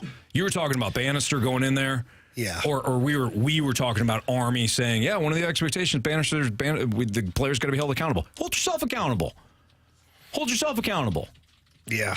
Like, in all seriousness, Jamie, you played in the league for a long time. Literally died on the ice. Wanted to play. Mm-hmm. And you have admitted early on in your career, you weren't doing everything you could.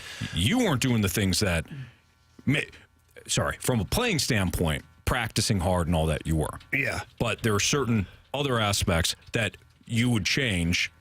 Oh, yeah. If I could go back and talk to 19-year-old Jamie, I'd give him some advice. And the advice would be, as hard as you play on the ice, make sure you play that hard in the gym. There you go. Because at the time, my theory was, go hard now, go hard later. Mm-hmm. And the later was not in the gym. It was, like a church late at night, mass, things like that. It's very good that you were going to. No, it wasn't. Probably should have been, but. Was there a bar called the Church? Or there was a dance establishment called the Church. That makes sense. Yeah, that makes a lot of sense now. A lot of confessions. Yeah. Hold yourself accountable. Hold yourself. If you're a player, don't look back and say what could have been. This is what I don't get about some players. And I never got it even. It's not like back in my day. No, back in my day, there were still guys that did the same thing. There's still guys that, whether they picked and chose or just the way they lived their everyday life, didn't compete every day. And I don't get it. That's the part I don't get. Like, as a young hockey player growing up, you never gave up on a play and you never quit in a game. That's it. And maybe it's the way I was raised. Maybe it's the way my brother and I competed throughout all those years and whatnot. But, like, there's never a game where I went in thinking, I'm going to just go through the motions. Or, maybe I won't block this shot. Or maybe I won't hit this guy. Like, I would rather die than lose the game. And I'm not exaggerating. I'm not. Like, if I had to put my face in front of a puck, I did it because that's what it took to win. And so the simple thought of there's guys that are not willing to throw up when they come to the bench because they have nothing left in the tank. They're checking that hard and they're skating that hard that the legs are numb, that you need the massage guy to come in between periods and try to get some blood flow back in your legs because you're freaking dying out there. The fact that guys don't do that is puzzling to me. And maybe I had to do that because I wasn't as talented as some of the guys. Maybe. I don't know. If that's the case, fine. I'd still rather have the work ethic of the guy that's willing to lay it out there. Mm-hmm. Odds are that the percentages of that guy showing up in big moments is greater than the guy who kind of sort of picks to be there. Yeah. I just never understood the mentality, and I know Braden Shen feels the same way, and there's several Blues players that feel this way. It's not like blanketing the group. There's several guys that compete on a nightly basis, but if 4 guys are competing and 1 guy isn't on the ice, the play always seems to find the guy that isn't, and it ends up in the back of your net. Yep. So, I don't know. It's puzzling to me. All right, we got the Gauntlet coming up next, so we'll do that. We got a new Gauntlet contestant, and then we've got Jeremy Rutherford coming up at 4:30. But we're going to hand out some tickets right now. 101 ESPN has your chance to score a pair of tickets to see Def Leppard and Journey with Cheap Trick on July 6th at Busch Stadium. Tickets for Def Leppard, Journey, and Cheap Trick at Busch go on sale Friday, December 15th, so a couple of days from now. You can also find a bonus chance to register to win the tickets to Def Leppard and Journey at 101ESPN.com or on your 101 mobile app, or you can answer this trivia question right now and get free tickets to the show. Earlier today, in fact, we led off with it, Jamie, who wanted to talk about the Cardinals all show today, mentioned how this date in Cardinals history was significant for 3 different reasons. Jamie listed off 3 different reasons. You could choose one of those reasons. Text in, if you're the 101st texter, to 314-399-9646. You'll get those free tickets to go see Def Leppard and Journey on on July 6th. Tickets go on sale Friday, December 15th. All right, it's your trivia question. Got more trivia coming up next. Gauntlet here on 101 ESPN.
WXOS HD1 East St. Louis. 101 ESPN is driven by Auto Centers Nissan, home of the lifetime warranty and 30-day return.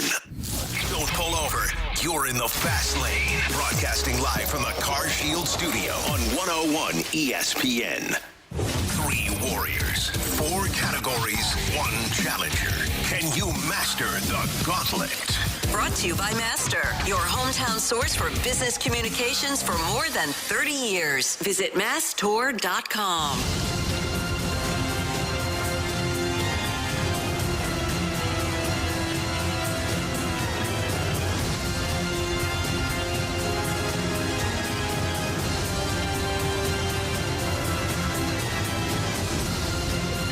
It's a Fast Lane on 101 ESPN 403. Your time check is brought to you by Clarkson Jewelers, an officially licensed Rolex jeweler. Time for the Gauntlet. We've got James on the line. What's up, James? Hey, not much, man. How you guys doing? Not great. I've been better. Yeah, Craig Berube was fired last night. Jamie's not had a great attitude today, but No. James, we're trying to make it through. Thank you. All right. Just like, I don't know what to say to this crap. Yeah, no, I'm upset about it too, man. It got the nickname Chief, and I'm a chief in the Navy, so I feel for him. Oh, okay. Well, hey, thank you for your service, Yes, thank you James. so much for your service. Appreciate that, guys. Would you like to take on Jamie Rivers today or me? Let's take on Jamie. Of course. Why not today, right? Because I'm rattled today. James, Fine, it's a James. great Be idea. that way. Great idea to take on Jamie today. I hope we get hockey, James, just for that. Oh, that's the one I'm hoping we don't get. So. Yeah, see? All right, buddy. Good luck, man.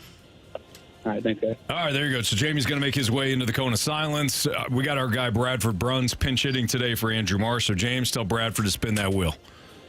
All right, Brad, spin that wheel. All right, so we know you don't want hockey. Is there a category you do want? I'm okay with any of the other 3. Okay, you are going to get any of the other 3. You are going to get, I see baseball? Yeah. All right, baseball is your category today. James against Jamie. I don't think Jamie gets a lot of baseball, quite frankly. I think he gets, the most times he gets like football. So Bradford's going to give me the launch codes here in a second. James, you're going to get 4 baseball questions. Jamie's going to get the same 4 baseball questions. Each question is worth 2 points unless you ask for the options, and then those questions are only worth 1 point. Sound good? Sounds great. All right, James. Question 1. In the 2023 MLB regular season, only 4 American League pitchers reached 15 or more victories. They were Kyle Gibson, Garrett Cole, Chris Bassett, and who else? Who else got 15 or more victories last year? Let's get the, I want to say it's Kershaw, but let me get the options. Sure. Framber Valdez, Sonny Gray, or Zach Eflin? Let's go Zach Eflin. Final answer? Final answer. Question number 2, James. Stan the Man Musial played his entire 22-year professional career for the Cardinals. In what state was Stan born? All right, options, please. Those options are Pennsylvania, Delaware, or Ohio. Not a clue, so let's go with Ohio. Final answer? Final answer. All right, James, question 3. Mike Shildt is the newest manager of the San Diego Padres, who last made the World Series in 1998. Who led that team, that Padres team, with 50 home runs? 98. Yeah, 98. Yeah. Man, let's get options, please. Sure. Ken Caminiti, Greg Vaughn, or Phil Nevin? What was the second one again? It was Ken Caminiti, Greg Vaughn, or Phil Nevin? Let's go Phil Nevin. Final answer? Final answer. Question number 4, the last one, and a fun wrinkle at that. Name the program with the most men's College World Series titles. Options, please. Those options include LSU, Texas, and USC. Let's go LSU. Final answer? Final answer. Okay. Final answer.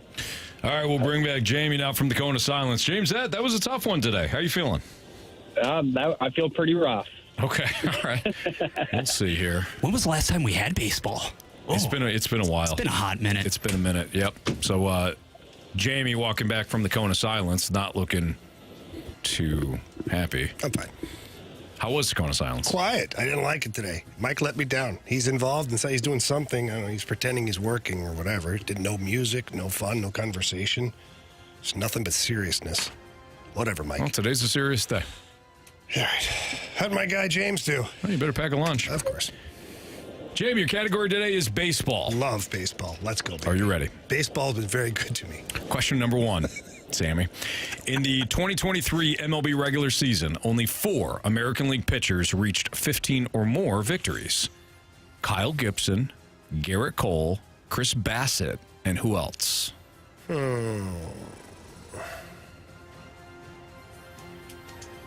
Okay. Kyle Gibson, Garrett Cole, Chris Bassett. Options, please. Framber Valdez, Sonny Gray, or Zach Eflin? What was it, 15 wins? 15 or more victories. Okay. I feel like the obvious one is Sonny Gray. Let me think. Valdez, Gray, and who's the last one? Valdez, Gray, or Eflin? Okay. Well, Eflin was great in High School Musical. I liked his performance a lot. Heck yeah. So I'm going to exclude him because, he's multi-talented. I don't think he got 15 wins. He was focused on High School Musical 4. I'll go Sonny Gray. Final answer. Question number 2, Jamie. Stan the Man Musial played his entire 22-year career for the Redbirds. In what state was Stan the Man born? I should be shot for not knowing this. Stan the Man. Is he born in Missouri? That sounds crazy. Give me the options. Okay. They are as follows. Pennsylvania, Delaware, Ohio. Okay. Yeah. All right. Pennsylvania, Delaware, or Ohio. I don't know this. And for Cardinals fans who do know this, I apologize. But Stan was a little before my time. I'll go with the lovely state of Ohio. Final answer. Question 3, Jamie. Mike Shildt is the newest manager of the San Diego Padres, who last made the World Series in 1998. Who led that team with 50 home runs? Okay, read that again. Sure. Mike Shildt is the newest manager of the San Diego Padres, who last made the World Series in 1998. Okay. Who led that team with 50 home runs? So who led the 1998 Padres in home runs? Oh, was that what's his name? Bagwell? There was a mutant on that team that just crushed baseballs. Give me the options. I think I just said it, though. Ken Caminiti, Greg Vaughn, or Phil Nevin? Oh, wow. Ken Caminiti. Final answer. Jamie, you entered the studio today with 2 things and 2 things alone on your mind, the Blues and college baseball. Question number 4. Name the program with the most men's college World Series championships. Wow. Well, Bradford, if you're trying to piss me off today, you sure have. That's what the fill-in does. Yeah. It's not your fault. Grant's fired it. No, I actually wrote these. I was about to say, did Bradford come up with these? Oh, this is yours? Yeah. You can leave. But not until 6. Yeah. No, before that could be fun. Probably not. You're not getting out of this show, Jamie. No, I want to get on the board. Oh, boy. Punch buttons. Have some fun. Yeah, I did that one time. Once. Okay, so I'm thinking of like Florida State. I'm thinking of like schools down there, Like, yeah, SEC country. Yeah. Give me the options. Okay, we'll see if we have a couple of schools that apply in I'm that trying to think regard. of like some of the recent winners, if they're like, Go ahead, sorry. LSU, the Tigers, Texas Longhorns, or USC Trojans?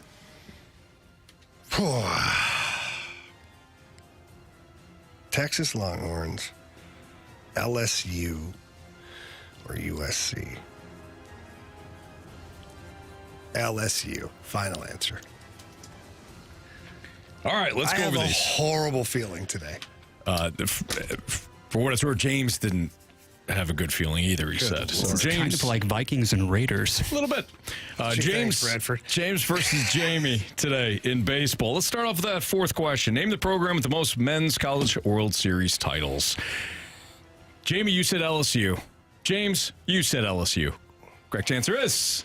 That would be USC. USC has 12. Somewhat surprising. I actually had no idea. I'm just pissed off that I missed my guess. 0-0.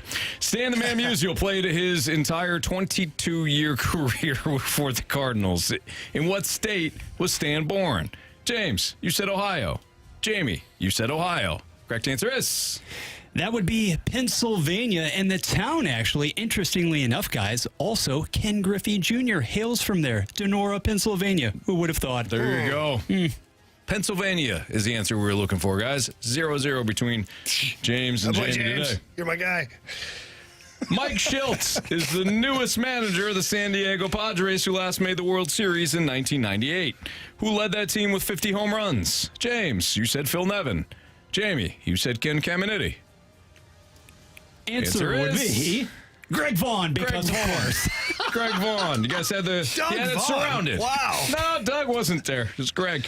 Greg Vaughn. Wait. Can we get an update on the score? Yeah, sure. You calculate Jamie's, I'll get James. Okay, yeah. James has carried, 0. Nothing. Okay, 0.0. Okay. 0-0. Last Thank you, question. Dean Wormer. In the 2023 MLB regular season, only 4 American League pitchers reached 15 or more victories. Kyle Gibson, Garrett Cole, Chris Bassett, and who else? Jamie, you went Sonny Gray because, quote, Zach Eflin was probably working on High School Musical 4. Oh, wait, that was Zac Efron. Yeah. Oh, dang. James, you went with Zach Eflin. He didn't. Of the Rays. Of course it's Zach. Of course it is. James. You have chosen wisely. Correct answer is Zach Eflin, of Come course. on. 16-8 for the Tampa Bay Rays. Come James on. with Why the hell did we sign Sonny Gray then? We couldn't even get 15. You should have signed Zach Eflin. Multi-talented. Yeah. All right, James, with that 1-0 victory, you advance tomorrow to take on either me or, if Marsh is back, Marsh. Congratulations. I appreciate it. Yeah, I listen to you guys every day. You guys are awesome. I appreciate it. Thanks, James. Thanks a lot, man. Thank you. Good We job appreciate today, you. bud. Nice job. All right. That's James. You're going to hear from him tomorrow. So, Jamie, hey, these games happen. Do they? Yeah, sometimes. Every once in a while. Now I know how some of these teams feel. Which one? You know. We're going to talk to our guy, Jeremy Rutherford, who wrote several articles for The Athletic on the firing of Craig Berube, but more of your mic drops before that next on 101 ESPN.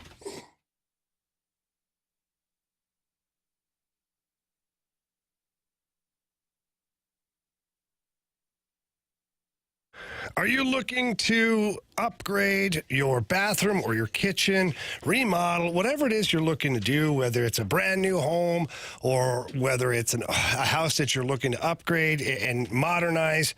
Please head down to E&B Granite. They're located at 6135 Manchester Avenue. And when you walk in there, the sales associate, they're going to help you with everything from just the ideas that you might have and making them come to fruition, and then grabbing some of the products that they have, the cabinets, the countertops, whatever it is you're looking for. They're going to put all that together so that you are happy. And then when it comes time for the countertops, they've got several choices available. They've got granite, quartz, marble, soapstone, and the slabs are located in-house. You can walk through and see exactly what you're getting as far as countertops are concerned, and they have an absolute huge variety of backsplashes dishes and things like that. They are the best in the business for a reason. They're totally going to take care of you, and they're going to take care of everything that you need for your kitchen or your bathroom. So again, get down there and see them. Tell them Jamie Rivers sent you in, or call ahead and schedule an appointment. That number is 314-645-9300. That's 314-645-9300, or you can visit enbgranite.com.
ESPN has your chance to win a pair of tickets to the 64th annual St. Louis Baseball Writers Dinner on Sunday evening, January 14th at the Missouri Athletic Club downtown, celebrating the top performers from last season and honoring the legacy of those who have made long-lasting contributions to the Cardinals organization. Tickets are on sale now for what will surely be a memorable night for St. Louis baseball fans. Get all of the details and get entered to win that pair of tickets for the St. Louis Baseball Writers Dinner now, either at 101ESPN.com or on your 101 mobile app.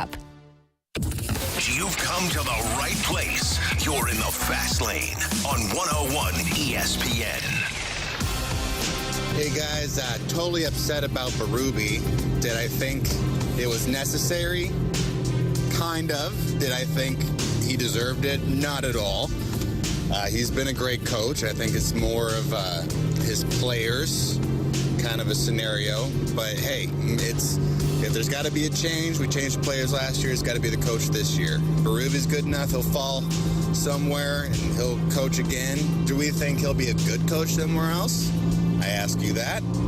Or if he goes and does behind the scenes work. But where's Berube fall in all this, guys? All right, so that was Ed. Good question there. I think Berube's going to wind up at being a head coach again in the NHL. I think he's going to succeed. I believe in Chief. I do. I don't think he should have been fired. I don't think he deserved to be fired. Did they have to make a change? No. Doug Armstrong felt the need, and so he did. Well, he felt they had to, and ultimately that's all that matters. Yeah, because he makes the decisions. Correct. He's the man with the multiple titles. He's the only guy with the multiple titles. He's the guy with the big title. He's got the titles. But he's got the big title. Yeah, he's got 2 big titles, is what I'm saying. You're right, but he has the big title. Absolutely. So he's got the 2 titles: the president of hockey operations and the champ and the general manager. Yeah, so he's the champ. He's going to make the decision, and he says, you know what? This team's exactly where I thought it'd be. Let's make a change to make a change. That's what he's doing. And if you're picking up on the sarcasm, I'm laying it on pretty thick right now. Yeah, I could tell. I was shocked. I was shocked last night when I saw the news. I know they've lost 4 straight. I get that. I do. But, Jamie, one of the points as I was driving around today listening, I was dropping off the kids and I was listening to the opening drive here on 101 ESPN, and Randy and Brooke and Carrie, they were talking to you. Mm-hmm. And you had made mention, what were the expectations? That's where I'm at on this. My expectations were that this, based on the roster and where they were, and based on what Doug Armstrong could do in the offseason, this was a fringe playoff team. Clearly, Doug Armstrong felt differently, or else you don't make this move. So I think Army, in sifting through everything throughout the day, you talk about the numbers don't lie and things like that. And if we look at the numbers, the Blues are probably where we expected them to be right now, in and around the same mark. But Army went back to the eyeball test today. And this is just my interpretation of it, but he's like, but it doesn't look the way it needs to look. And he's right. So I don't know if you stick to your guns and just say, hey, this is what we expected, even though I know what I'm looking at, and what I'm looking at I don't like, and it hasn't changed, and it's not getting any better, and we're just going to ride it out. I don't know. I don't know. I don't know if the right decision is to ride it out because we love the head coach, or to change it just to see if it'll make a difference. Sure. Here's where I'm at, Jamie. You don't even have to respond to this. Here's where I'm at. You had a crap effort in 2019 before you won the Cup, and the only change you made was Craig Berube. Yeah. Okay, so you're not making one of those changes. We've talked about that. Drew Bannister's not coming in Most here likely like not. Craig Berube. Well, we don't know that. I'm going to give Drew some leniency here. Okay. Well, don't know. It's not. How many games have you watched him coach? I've watched his entire OHL and AHL career. You've watched it. Yes. What systems does he play in the defensive zone? You know what kind systems he makes. A heavy one. Does he like an overload or a 1-3-1 power play? He likes to load all over that ice. I mean, to each their own. Go ahead, Anthony. Continue. So you get rid of Can the Zamboni take care of that? Oh, yeah. Yeah. You seen the heavy loads they handle? Snow all over the place. Zamboni can handle anything. If not, the ice crew's there. Yeah. 2019, Jamie. The 2019 team. So Craig Berube steps in. Yeah. Fixes that mess, right? Wins the Cup. And then you've got the 2020 year, which was the pandemic year. Going into the pandemic, you were one of the top teams. Correct me if I'm wrong.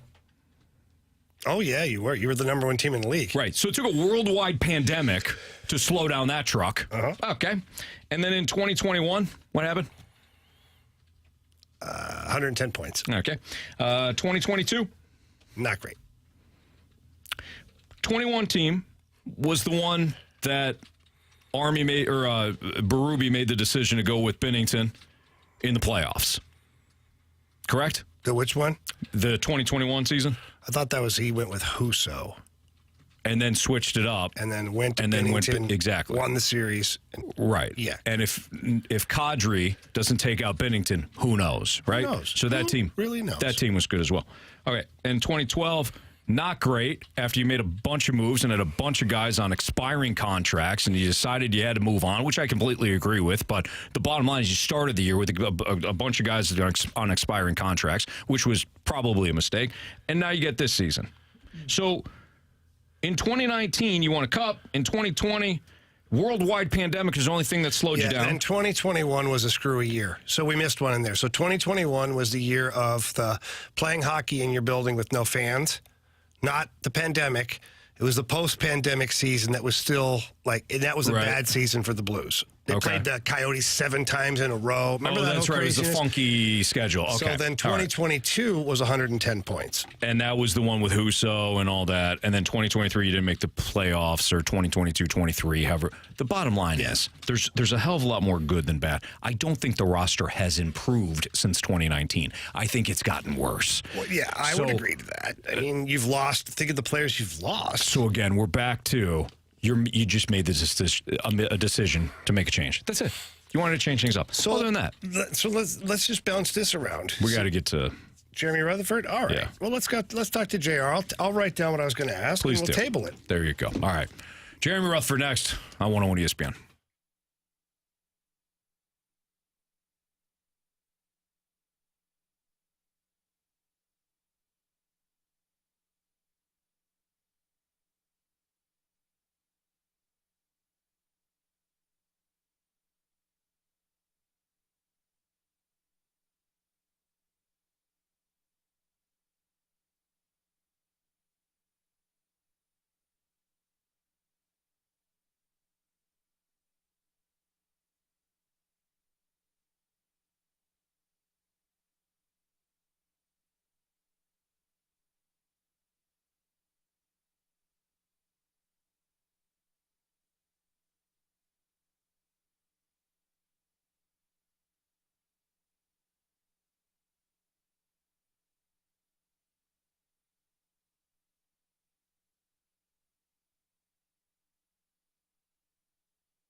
Give us your opinion on the Air Comfort Service heating, cooling, and insulation text line at 314-399-9646 on 101 ESPN. You're listening to The Fast Lane, broadcasting live from the Car Shield studio on 101 ESPN. News, notes, and nuggets. It's time for the Rutherford Report with our Blues insider, Jeremy Rutherford. Brought to you by Scott Lee Heating Company, a proud Mitsubishi Electric Elite contractor.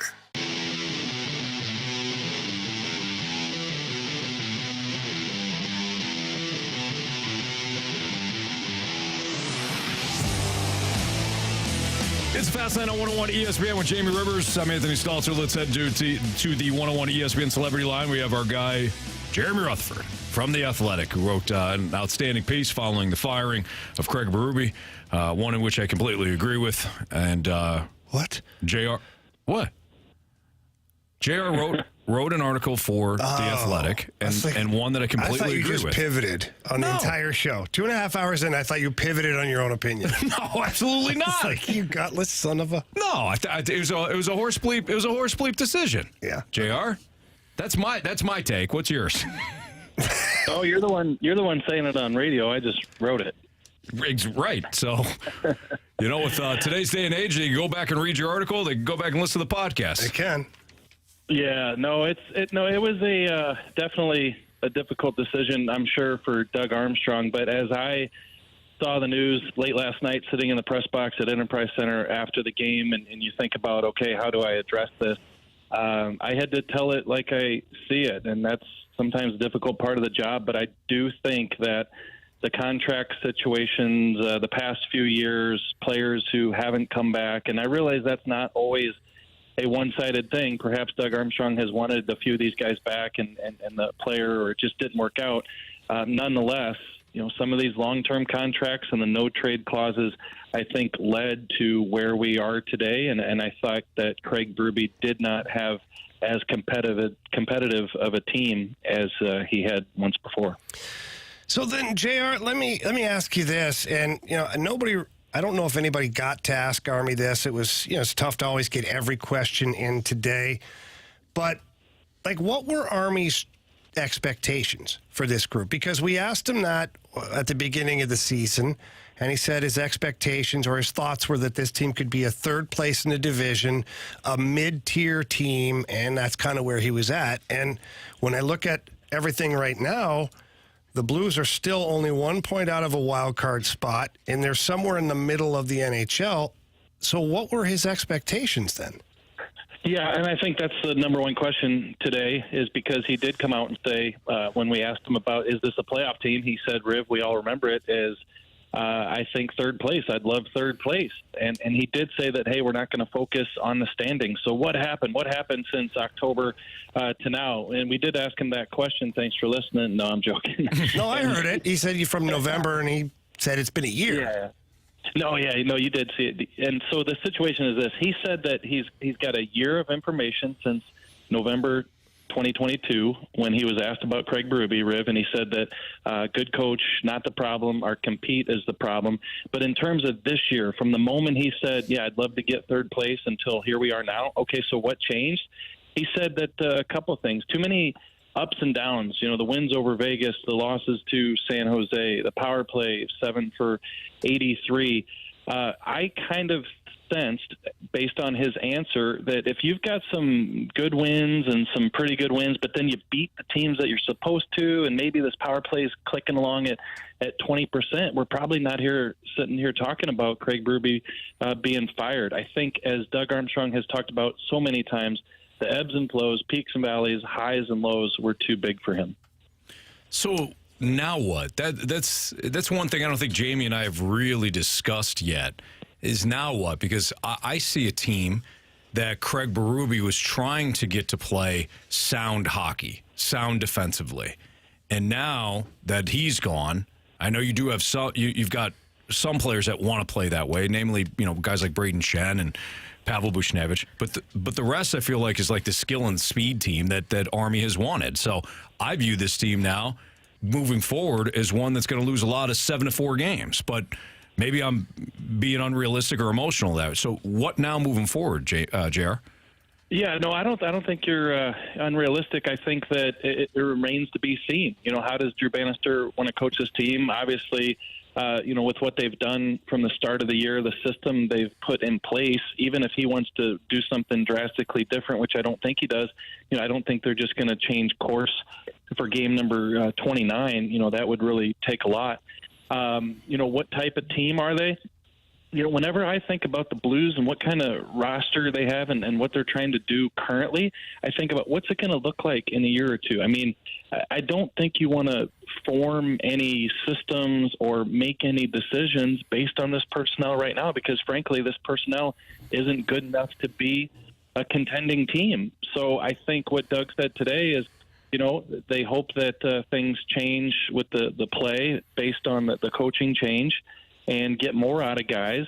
And I think you're just going to have to see what works. And then, once you get into March and April, and whether you make the playoffs, great. If you don't, just continue to make these decisions that are based on the future of the club. So bottom line, I don't think anybody knows what to expect yet, but Doug Armstrong, as he said today, he still wants this to be a competitive club during the retool. Yeah, I remember him saying that. Next question I have is, today, Doug Armstrong mentioned that one of the things that Drew Bannister is going to really be pressing for is accountability and, the compete level to be higher.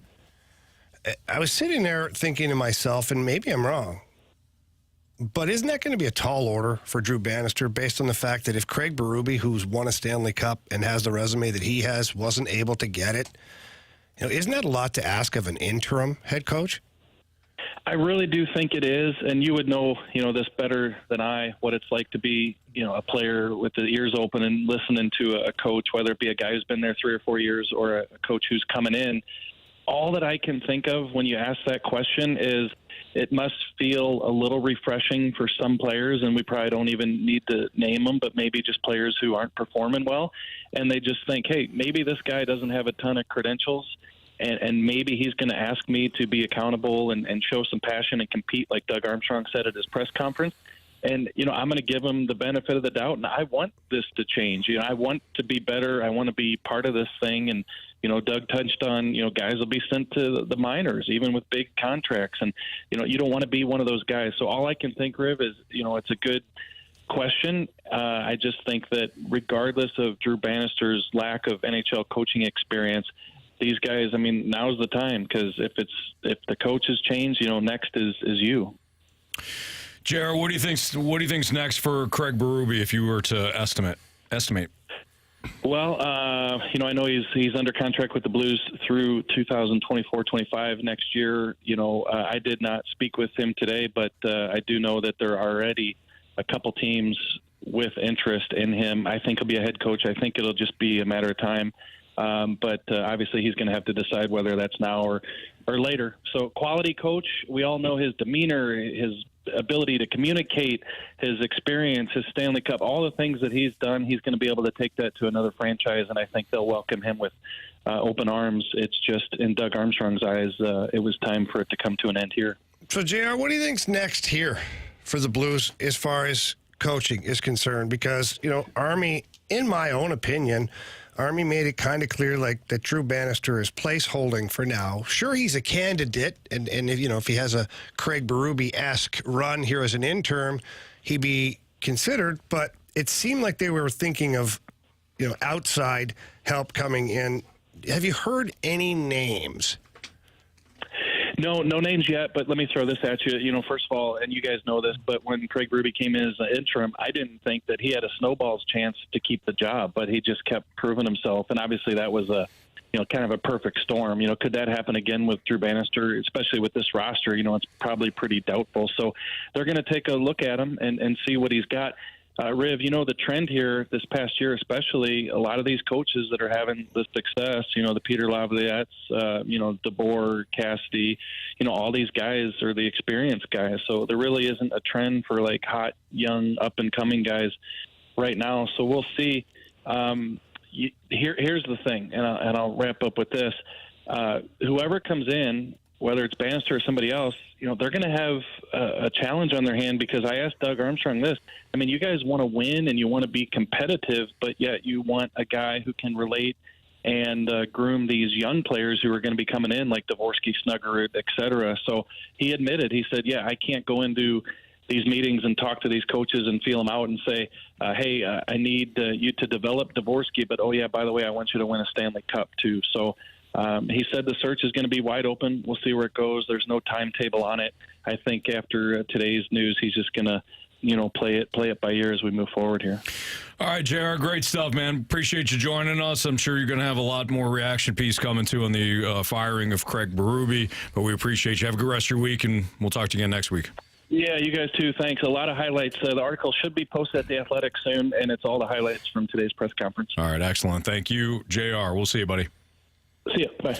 All right, Jamie, you had some thoughts. You were going to write them down. Hopefully you did before we dove into the conversation with JR. So it looks like you didn't write anything on your notebook. You'll think of those questions in the break, and we'll come back with them next on 101 ESPN.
ESPN Sports Center. New direction for the note starts now. I'm Bradford Bruns, and this SportsCenter update is brought to you by Johnny Londoff Chevrolet and Johnny Londoff Autoplex. Having fallen to 13, 14, and 1 with last night's loss to visiting Detroit, the Blues fired head coach Craig Berube. Drew Bannister now takes over on an interim basis, beginning with tomorrow's bout versus the Senators. Alex Ferrario and Joey Vitale bring you the pregame festivities at 6 on 101 ESPN. Baseball, the Dodgers set to introduce Shohei Ohtani on Thursday as well in an afternoon news conference. The SportsCenter update is driven by Johnny Londoff. Find new roads and shop 24/7 at londoff.com and londoffautoplex.com. Are you kidding me? They clinched first place in their division years ago. The Fast Lane on 101 ESPN. Chuck here. Greg Berube fired today. Fired because a GM/president of operations is actually not that good at his job. You let Petro walk for, say, $9 million. Instead, you signed $17 million worth of defenseman contracts. And I think Petro, by himself, is better than all three of them. Petro should have a statue outside the arena. Too bad you can't fire yourself, Dougie. Well, you heard Chuck there, bringing the absolute fire, bringing the heat. In Doug Armstrong's defense, not like Petro won again. Oh, ouch. Ouch. Jamie, you had a question I don't even have anything to say after that. Jamie, you had a question before we talked to Jeremy Rutherford. Yeah. Do you remember what that was? I do now. But okay, good. I'm still rattled over that atomic bomb you just dropped. By the way, to the person that left me apparently a voice message or something earlier when I opened up the show talking about how I don't understand why everybody's upset that Chief got fired when, he decided not to bring back Petro and trade for... Basically, I listed all of Army's missteps. Yeah. I know that was Army, not Chief. It happens, Anthony. People, they're driving. There's traffic. There's cars. They don't really know what's going on. I was being sarcastic. Didn't pick it up. And here you are, just being a smart ass. Sometimes you don't pick up the spin on the curveball. Right. And that person did not. Yeah. That's okay. It happens. It does. You know what? I couldn't in high school either. So. Okay. That's why I never made it. That's exactly it. As a baseball player. Yeah. Of course you've made it. God, look at you. Got your own show, Afternoon Drive. It's not my own show. Don't you dare. What's your question about this fiasco? My question regarding this fiasco is, we've talked about Army and Chief ad nauseum, a little bit about Drew Bannister, but you know what we really haven't talked about? Stillman. No, but maybe. Okay, because he falls into this a little bit. But my Curbs. Curbs? Kerber. Poor Curbs. Why did he get drug into this? Well, I don't know. We haven't talked about him. No, we haven't. I mean, we can. No, it's not where it pertains today. Yeah, but you're not going there. No, not today. You know what? Go ahead, Jamie. All right. My question is more about what about the leadership now in time of crisis? All encompassing. Mm-hmm. So you said Stillman. So Tom Stillman and the ownership group now have the task of trying to right the ship while retooling, refocusing, rebuilding, whatever you want to call it, and at the same time trying to produce a competitive team to keep the fan base happy. So that's tall order for them, while still maintaining confidence in Doug Armstrong to get the job done from a roster standpoint. That's a lot. So let's just shelf that. Because before you drop Stillman into the conversation, my thought was more about the players in the locker room. So what about the leadership now in time of crisis like this? What has to happen now from inside the room? Because let's just be honest, inside the room and on that bench is really, those are the guys that hold the answers. Mm-hmm. It ultimately isn't Craig Berube. It's not Steve Ott. It's not Drew Bannister. It's not Doug Armstrong. Because none of those guys go out there and play. Yeah. They don't kill penalties. They're not on the power play. So it falls on the players. So now if you're part of the leadership group, and I'm not talking about the A's and the C, certainly those guys carry a lot of weight, and this is a time to step up, and I believe firmly that Braden Shen is doing that. I have no doubt that Braden Shen, Justin Falk, those guys they're there. Torrey Krug, believe it or not, Torrey Krug's a leader on this team. Brandon Saad is a quiet leader on this team. But what about the bottom tier of the team? And I don't mean like from a skill standpoint, your younger players. Like they need to be guided. What's the sense of direction now? Who does the guiding? How do you establish the accountability now from within that locker room? Because if it is going to be a struggle for Drew Bannister to get accountability, as it may have been for Craig Berube, how are the leadership guys going to get accountability out of that room? You know what? Jamie, that's a great question. It is. And I'm picturing a room, I'm literally picturing a room right now where Craig Berube was standing in front. Yeah. And you got your leadership group and you got the young players, and the young players are looking at not only Berube, but also Shen and some of the other guys, right? And then all of a sudden Berube gets a knife through the eye into the brain and kills him. He's done. And now the young guys they're looking now. Who do I follow? You're right. So you mentioned a word earlier. You said honest or honesty. I think this is a great opportunity for guys like Braden Shen and Justin Falk and the rest of the leadership group, maybe even Jordan Binnington, where you say, hey, a year ago, guys got moved because it was viewed as a player's thing. Now the head coach is gone. If you want to continue to play for this organization, we have to do it in a certain way. We have lost too many people over the last 2 years because they're not getting the job done. If you don't think that you couldn't be next, wise up. Take accountability. Yeah, I agree. So for me, it's all about getting back to the roots. And what I mean by that is, the pride in wearing the jersey. It sounds corny, but it's so true, especially here in St. Louis. I know. I put the jersey on, and the moment I put the damn jersey on, I thought about guys who played before me. I thought about the Bernie Federkos. I thought about the Bobby Plagers. I thought about guys I did. Legit thought man, I'm putting on the same jersey as some of these guys that laid the foundation. And I think that has disappeared a little bit since the 2019 Cup. Before I dive any deeper, a guy that was part of the 2019 Cup said something interesting today post-practice. That guy was Jordan Binnington, and here's what he had to say. I think kind of the message was, if you're not here to be great or to do what it takes to win, to make a difference, to sacrifice for your team, then get out of here. So, we got to be proud to wear that blue note jersey and proud to be part of this organization and play for this city. And if you're not, just get out of here because, we're not wasting time. I think these are special years.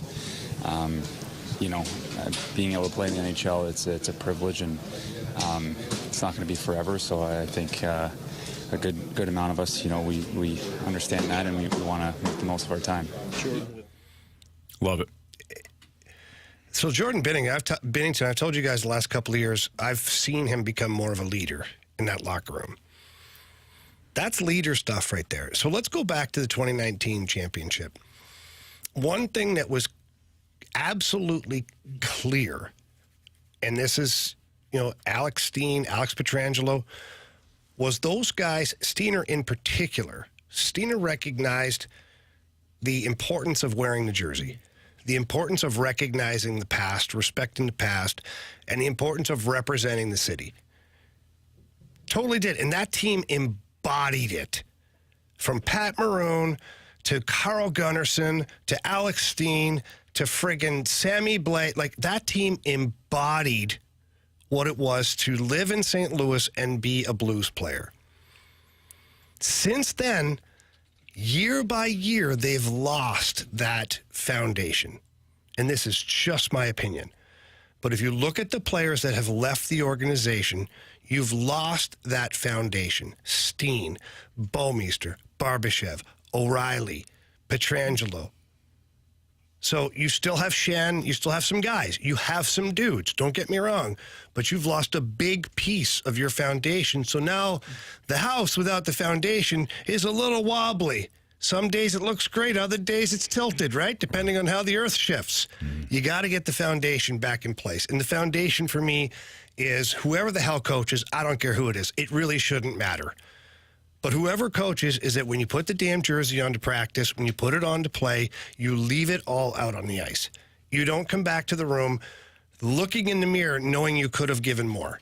And I think that if the leadership group in that room demands that from their teammates, if the teammates demand that of the leadership group, if Stillman demands it of Army demands it of everybody across the board gets back to the foundation of this thing, the roots, you can right the ship sooner than later. It's not going to be quick, but you have to have an organization, in particular players, that wear that jersey with pride and will do anything that they possibly can to win, and they don't have that right now. Well said. That's Jamie Rivers. I'm Anthony Stalter, the Fast Line on 101 ESPN. We'll get our Sports Six-Pack next. So if you want to have a question for us, you can text it in the Air Comfort Service text line at 314-399-9646. Again, Sports Six-Pack next.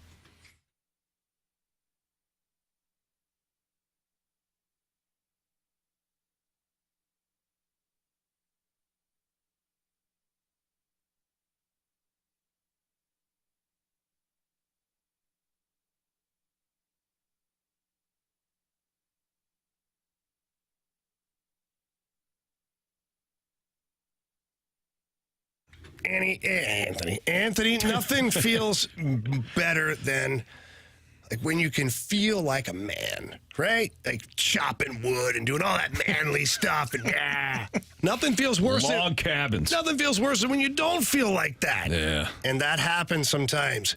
And it doesn't matter how old you are, 20, 30, 40, 50, doesn't matter. At some point, you're low on testosterone. It's just the way it works, and we all try to get back to what it feels like to be that guy again. Well, mentality can help you with that. It's helped me tremendously. I thought I was fine. That is great. Well, I wasn't. And the only reason I figured it out is because I finally went into mentality, and they did a blood sample on me and told me, look, you're low on testosterone, other vitamins. You're not exactly what you need to be. And it has changed my life. Yeah, man. We all want to be chopping wood, Jamie. Yeah, Paul Bunyan stuff. No doubt, log cabins and all that. No, but seriously, I mean, if you are, you get a little older, testosterone drops, and then your busy schedule feels like it's 12 times, 13 times, a million times busier. So why don't you do something about it? You head down to Mentality, tell them Jamie and Anthony brought you in. Just ask them about the program. You don't have to go in there and get tested first. Just sit down with their board-certified experts. Because when they start talking to you about, hey, how you feeling? What symptoms do you have right now? Do you feel like you're at your peak? No. Okay, well, now let's get you tested. And find out you're low on testosterone, deficient in vitamins. They'll set up a program for you that's specified for you. And then within 3 weeks, less than that sometimes, you'll start to feel better. And all of a sudden, you start to pick up momentum. Momentum in the gym, momentum out of the gym, momentum at work. You start to feel great. That's what it's all about. At home, exactly. So go by and visit Chesterfield or South County location. Tell them that Jamie and Anthony sent you in. If not, visit them at lowtusa.com. That's mentality. lowtusa.com.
season cards coverage can be found right here. WXOS HD1 East St. Louis, 101 ESPN.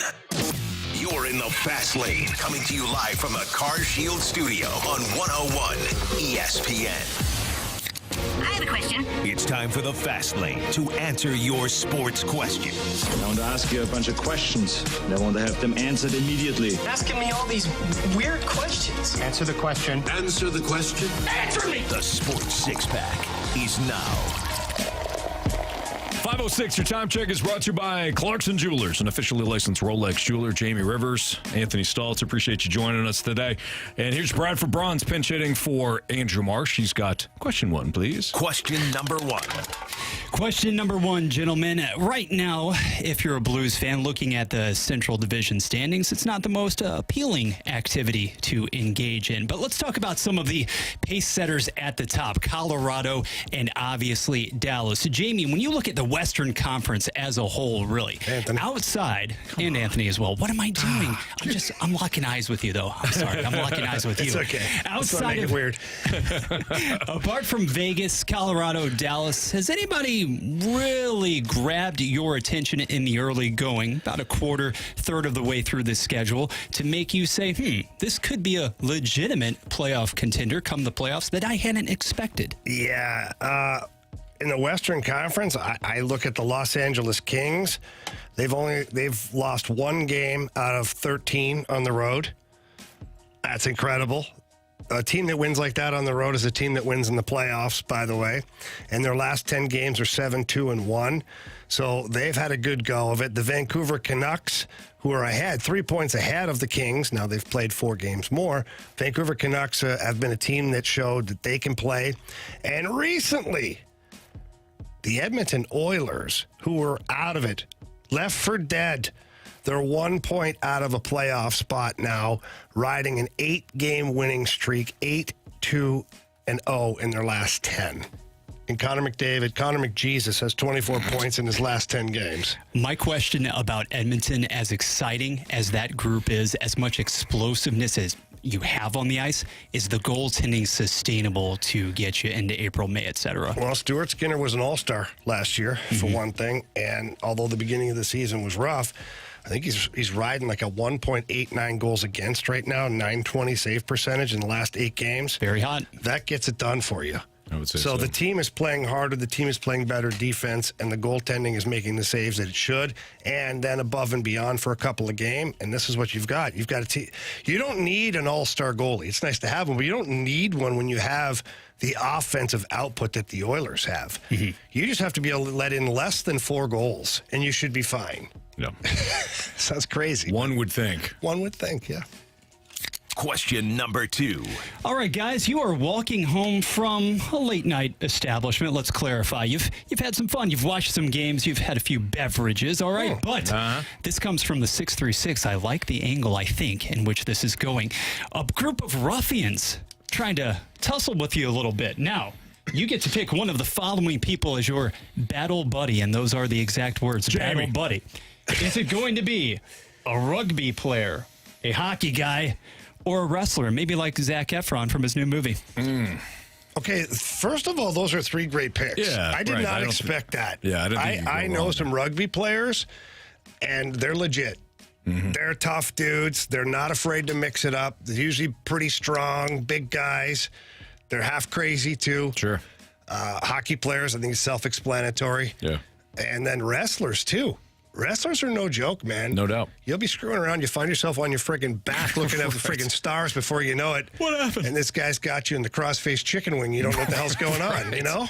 Why am I losing air? I think it would have to depend. Like if I saw, I don't think I can blanket and say, oh, it's a rugby player, it's a hockey player, it's a wrestler. I think I'd have to see the individual, like, and know them a little bit, because just like anything else, there's some rugby players that are not as tough. Right. Some hockey players that are not tough. Some wrestlers that are not great. So it's like, I'll tell you what, my answer is yes. Just give me any one of those guys. All of the above. Any one of them. I would tell my opponent, you can pick your poison. Right. You go ahead and pick my opponent. Either way, or not my teammate. You go ahead and pick my teammate. Yeah. Because I'm not worried about that. These guys can handle themselves. Question number 3. Perfect answer. Gentlemen, in today's NHL, you have a coaching change. Is there anything on the ice that you can do, maybe starting a massive brawl, for example, that can ignite a team in the same way that perhaps took place in the late 80s, early 90s? Is that even a thing anymore? If you're going to do that, you better make sure you have the right guys on the ice with you. I can tell you that from past experience, where maybe there's certain people in this room that ignited a forest fire without any extinguishers around, meaning I was on the ice with a bunch of skilled guys, and the rest of the other team just proceeded to 4 or 5 guys jump me without any help. Got to look around and find out who your wingman are first, Anthony. Who were you playing with? I was in the minors at the time. Okay. I was slightly pissed off because I'd been sent down, and I remember not running the goalie, but running the goalie. I was up on the play, and I just didn't hit the brakes, and I thought this would be fine, We're good. Yeah. And all my guys were like, whoa, what did this crazy ass do? We're not getting involved. I had 3 guys on me. I was in the friggin' net, pinned down. Guys are punching me in the face. I'm like, where the hell are you guys? We scored goals. I remember I actually went back to the locker room, almost fought one of my teammates because I got up off the ice being punched in the face about 24 times. Sure. And he's standing over there with his gloves on, staring at, like, how the hell do you still have your gloves on, you asshat? Wasn't happy at all. But, yeah, sometimes the brawl can help, but you better make sure everybody's on board. That's pretty good advice. News team assemble. Question number 4. Much, yeah. Also from the 636, guys, do you think that Mo is perhaps feeling just a tad bit relieved now that temporarily the majority of St. Louis is directing its anger toward Doug Armstrong? Yeah, probably. No, I disagree. Tad bit relieved. I think this is worst case scenario for Mo. Why? Well, because last year Mo took a whole bunch of heat for not being even willing to fire an inexperienced manager. Here's Army walking Chief to the end of the plank and pushing him off, and then justifying it. Yeah. Whether we think it's the right move or not. And we don't. We don't, but then standing in front of the media today saying, it was my call. We needed a change. I did this to you. This is your Pretty fault. much. I think that he's fine now, but wait until the Cardinals get off to a ho-hum start, and then you're going to start hearing. Mark my words. At the end of the day. At the end of the day, you're going to start. Army fired Chief, and he won us a cup. What does Ollie want us? You'll start hearing that about Mac. Today, he's a little relieved, though. Question number 5. Again on Sunday, guys, it's a relatively weak slate as far as primetime NFL matchups. In the 3 o'clock window, though, you do have the Cowboys and the Bills. That game is in Buffalo, if I'm not mistaken. Will Buffalo be able to, we know that you can't have a stranglehold on a playoff position now, but does Buffalo really assert itself against Dak and company? Can Josh Allen outduel Prescott on Sunday? I think that Buffalo is, because of Josh Allen, capable of losing to everybody in the league and beating everybody in the league. Buffalo is the ultimate wild card in all this. Josh Allen can play at look what he did against Philadelphia. He had one bad throw. Granted, that unfortunately for him, it kind of turned the tide in that Eagles game. But he was incredible in a driving rainstorm in Philadelphia. Should have won the game. So is Buffalo capable with Josh Allen at the commands in Buffalo on Sunday of beating Dallas? Absolutely. Absolutely. Bradford, you asked earlier, maybe it was Rock. We were in the office and I think it was Rock. And Rock goes, oh, you don't believe in Buffalo? Or Dallas. I said, yeah, no, I absolutely believe in them. I absolutely believe in the Cowboys. But you just got done playing Washington, Seattle, Philadelphia at home, and now you have to go to Buffalo, coming off an emotional primetime game against the Eagles. And the Bills are coming off the win against the Chiefs. I think that this might be an emotional spot where maybe Buffalo gets Dallas. I agree with you. Of equal importance to me, the ability to use Cook coming out of the backfield for 4 quarters, because quite frankly, the way in which the offensive game plan, to be polite, transitioned in the second half against Kansas City, we know that Buffalo can become, new offensive coordinator or not, it doesn't really matter, exceedingly pass happy. And you were able to get away with basically a non-effort from Diggs. Well, don't make any mistake about it. Kansas City was absolutely blanketing him last weekend. But you put the ball in Cook's hands, great things continuously happen. Yeah. I really refer to it as the same sort of problem pre-Pacheco injury that Kansas City occasionally had, Anthony, insofar as you become so enamored with the singular talents of your dynamic quarterback that you forget frequently about the damage that has been wrought on the ground by Pacheco, by Cook, etc. I think if they get away from that and become less balanced, that's how Dallas putting Prescott out there for more possessions, that could be the death knell. Really. No, I agree, Bradford. James Cook, the combination of James Cook and Latavius Murray is pretty good. Like James Cook can beat you in a variety of ways. We saw last week in Kansas City, he can beat you on the ground, he can beat you through the air. But then if you offset it a little bit with guys like Latavius Murray, he can pound between the tackles a lot more than Cook can. I think that's a good balance. You're right. But ultimately what you're saying is don't forget you have everybody, you have more than enough skill. I don't want to hear somebody, I was hearing somebody, well, you don't need to add more around Diggs. No, you don't. No, you need to be balanced. You need to play complementary football, and Buffalo will be fine. Yeah. But when you forget that you have James Cook and you throw it 482 times a game, you're choreographing to the other team, hey, this is what we're going to do every down. And to your point, even if Davis isn't that tandem vertical threat, Knox and Kincaid in conjunction with each other, it's pretty nice to have. And Shakir's somebody that's a bit of a speed guy, so they've got more than enough skill players. Question number 6. Last one. We revealed earlier in the program, last hour, I believe, that the Dodgers will be formally introducing Shohei Ohtani tomorrow at a massive press conference at Dodger Stadium. Tyler Glasnow, we can't go more than a day or two without speculating where he's going to end up. What about the latest on Yamamoto, excuse me. But Glasnow, ultimately, is he a fit in the National League West, specifically with the boys in blue, more than anywhere else, if only for a year? Yamamoto's going to the Dodgers, and then I think Glasnow. Both are. I mean, it's possible. It is. It's possible. They both are. I hate them so much. Yeah. Thank you for saying that. I never said Jamie. I liked them. Yeah, but you've been kind of hyping them up the last 2 days because you like Shohei so much. There's a difference. You're like, yeah, but I said I'd watch him play. Like I'd hate watching. You're like somebody that I knew for a long time. Still know them, just not the same way. You hear something I say, and you make your own version of it and treat it like it's exactly the way I said it. You don't. You take my words and you jumble them up, you make it yours, and you present it like it's fact. And I don't like that, Anthony. I didn't like it then with that person. Still don't like it with that person. I don't like it with you. It's a bad habit. I'm confused. I never said I liked the Dodgers. I said I'd watch them on TV. It's different. Well, hello, Pot. Oh, don't. The kettle's calling. You do that crap to me all the time. No, I don't. Grow up. Question 5, please. Again? 6, please. It's the end of the Sports Six-Pack. 7, please. That's Jamie Rivers. He's a lunatic. I'm Anthony Stalter. It's a Fast Lane on 101 ESPN.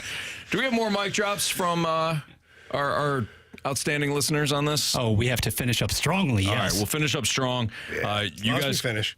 You guys continue to talk about what a mistake this was to fire Craig Berube, and we'll listen next on 101 ESPN.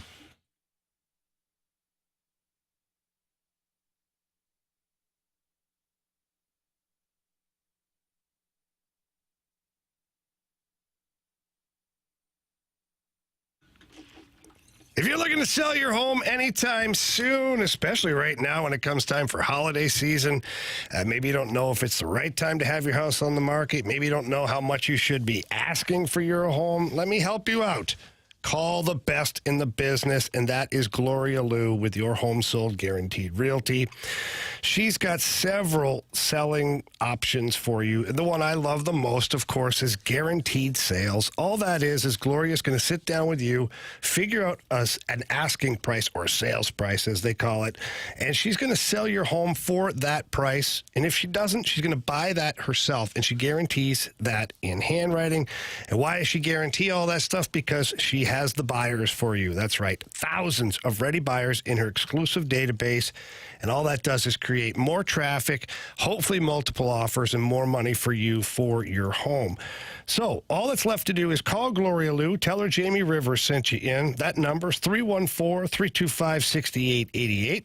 Again, that's 314-325-6888. Or you can visit GloriaHasTheBuyers.com. Conditions do apply. Gloria and the seller must agree upon the price as well as the possession date.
It's time for a new Jamie jersey giveaway. This week, Jamie Rivers is giving away a signed Pavel Buchnevich Blues jersey. Get entered to win now at 101ESPN.com or on your 101 mobile app. Courtesy of Twin Peaks. Eats, drinks, scenic views. Not just at the top of their game, they're on top of your game. Their game, every game. This is the Fast Lane on 101 ESPN.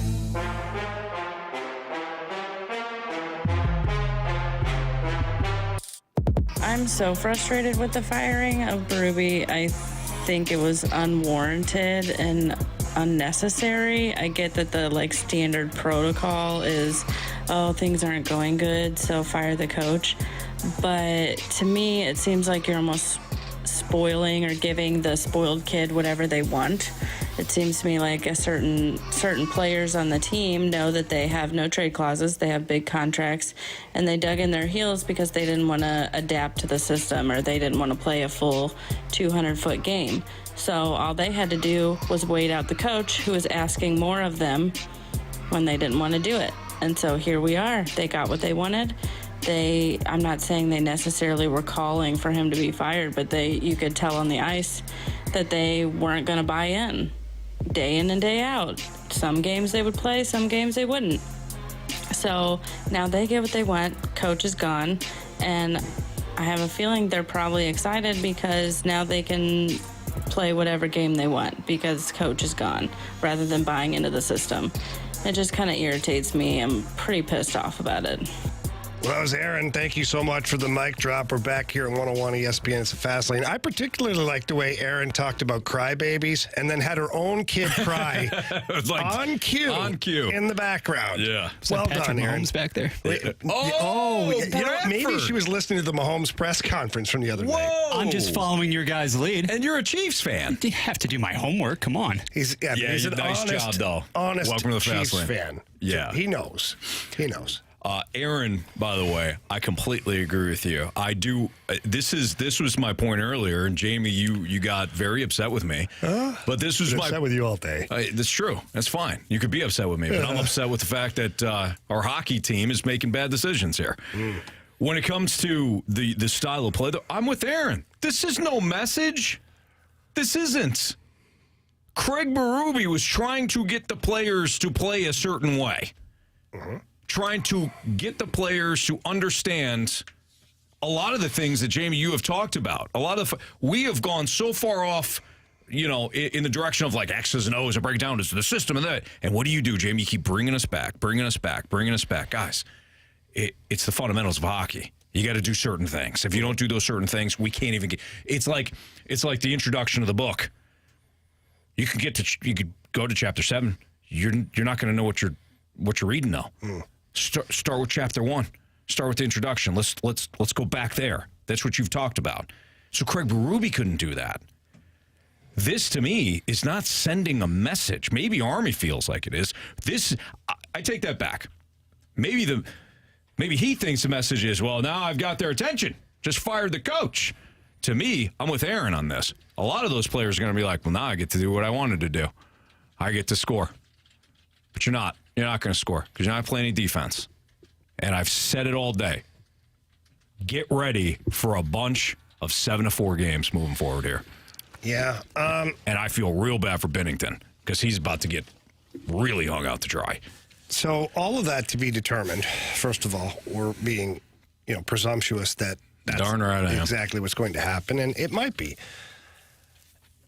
It is interesting, though, because usually when you fire a head coach in any sport, the next head coach is somewhat opposite of what you just had. You're right. And so Craig Berube, though, like the interesting and difficult thing about replacing Craig Berube is that Chief was both good cop, bad cop.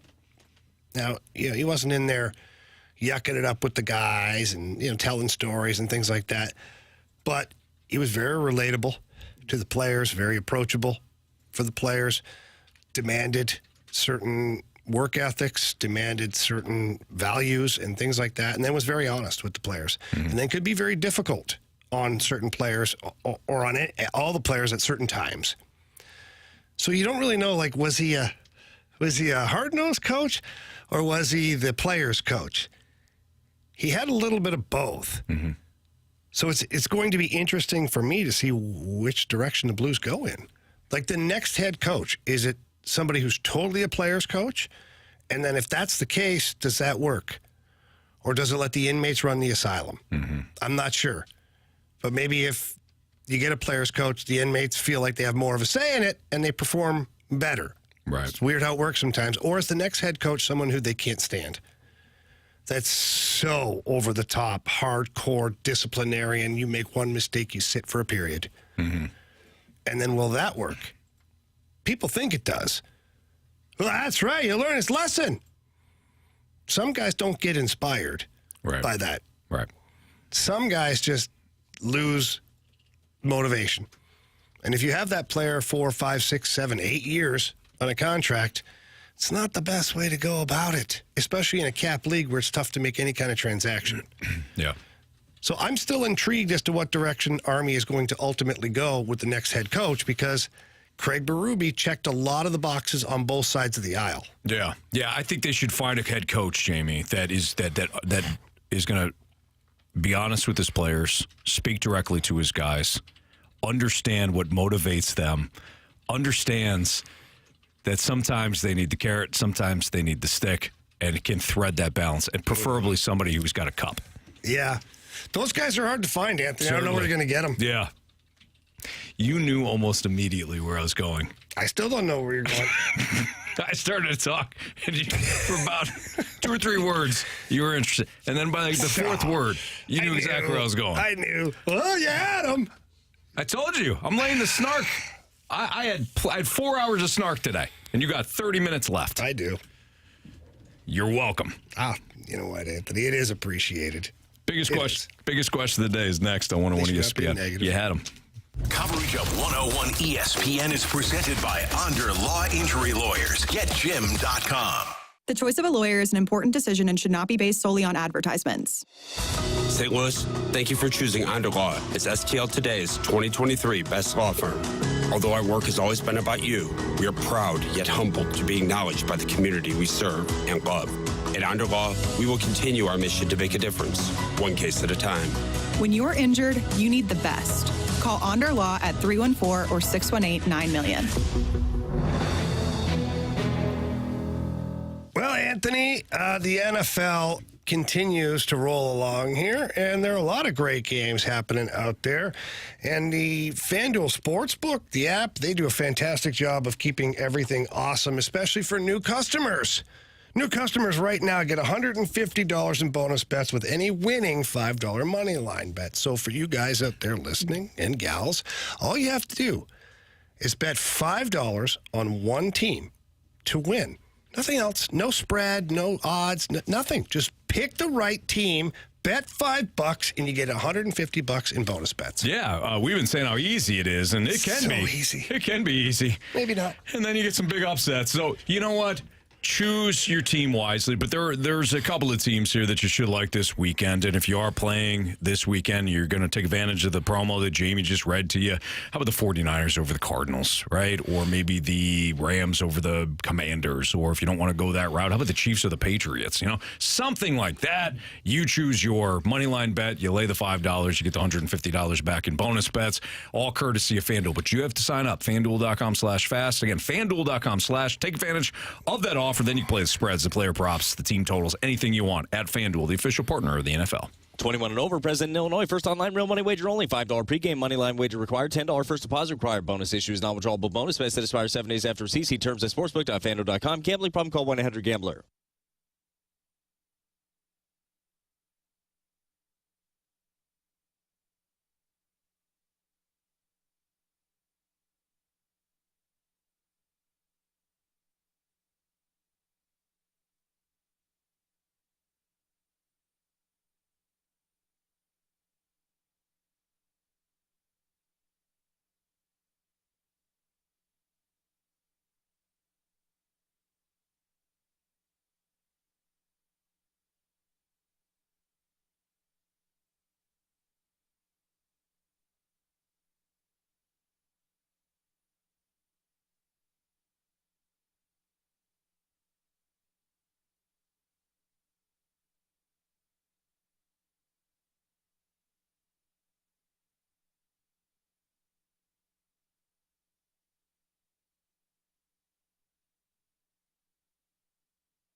Blues hockey can be heard exclusively on 101 ESPN. Get the info you need before and after every Blues game with the First Community pre- and post-game show driven by Clement Ford. And catch every Blues home game from the First Community Terrace.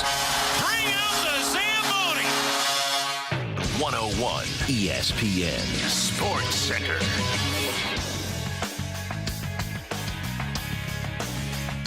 Blues pivot to Bannister. Good afternoon. My name is Bradford Bruns, and this SportsCenter update is brought to you by Saliga Heating and Cooling. Craig Berube dismissed as Blues head coach following last night's defeat to Detroit. Now Drew Bannister taking the baton, starting with tomorrow's home test versus Ottawa. The puck drops at 7 p.m. right here on 101 ESPN. This evening, Central leading Colorado hosting Buffalo, while the Kings tackle the 16-9-2 Jets. This SportsCenter update is brought to you by Saliga Heating and Cooling, an independent American Standard heating and air conditioning dealer.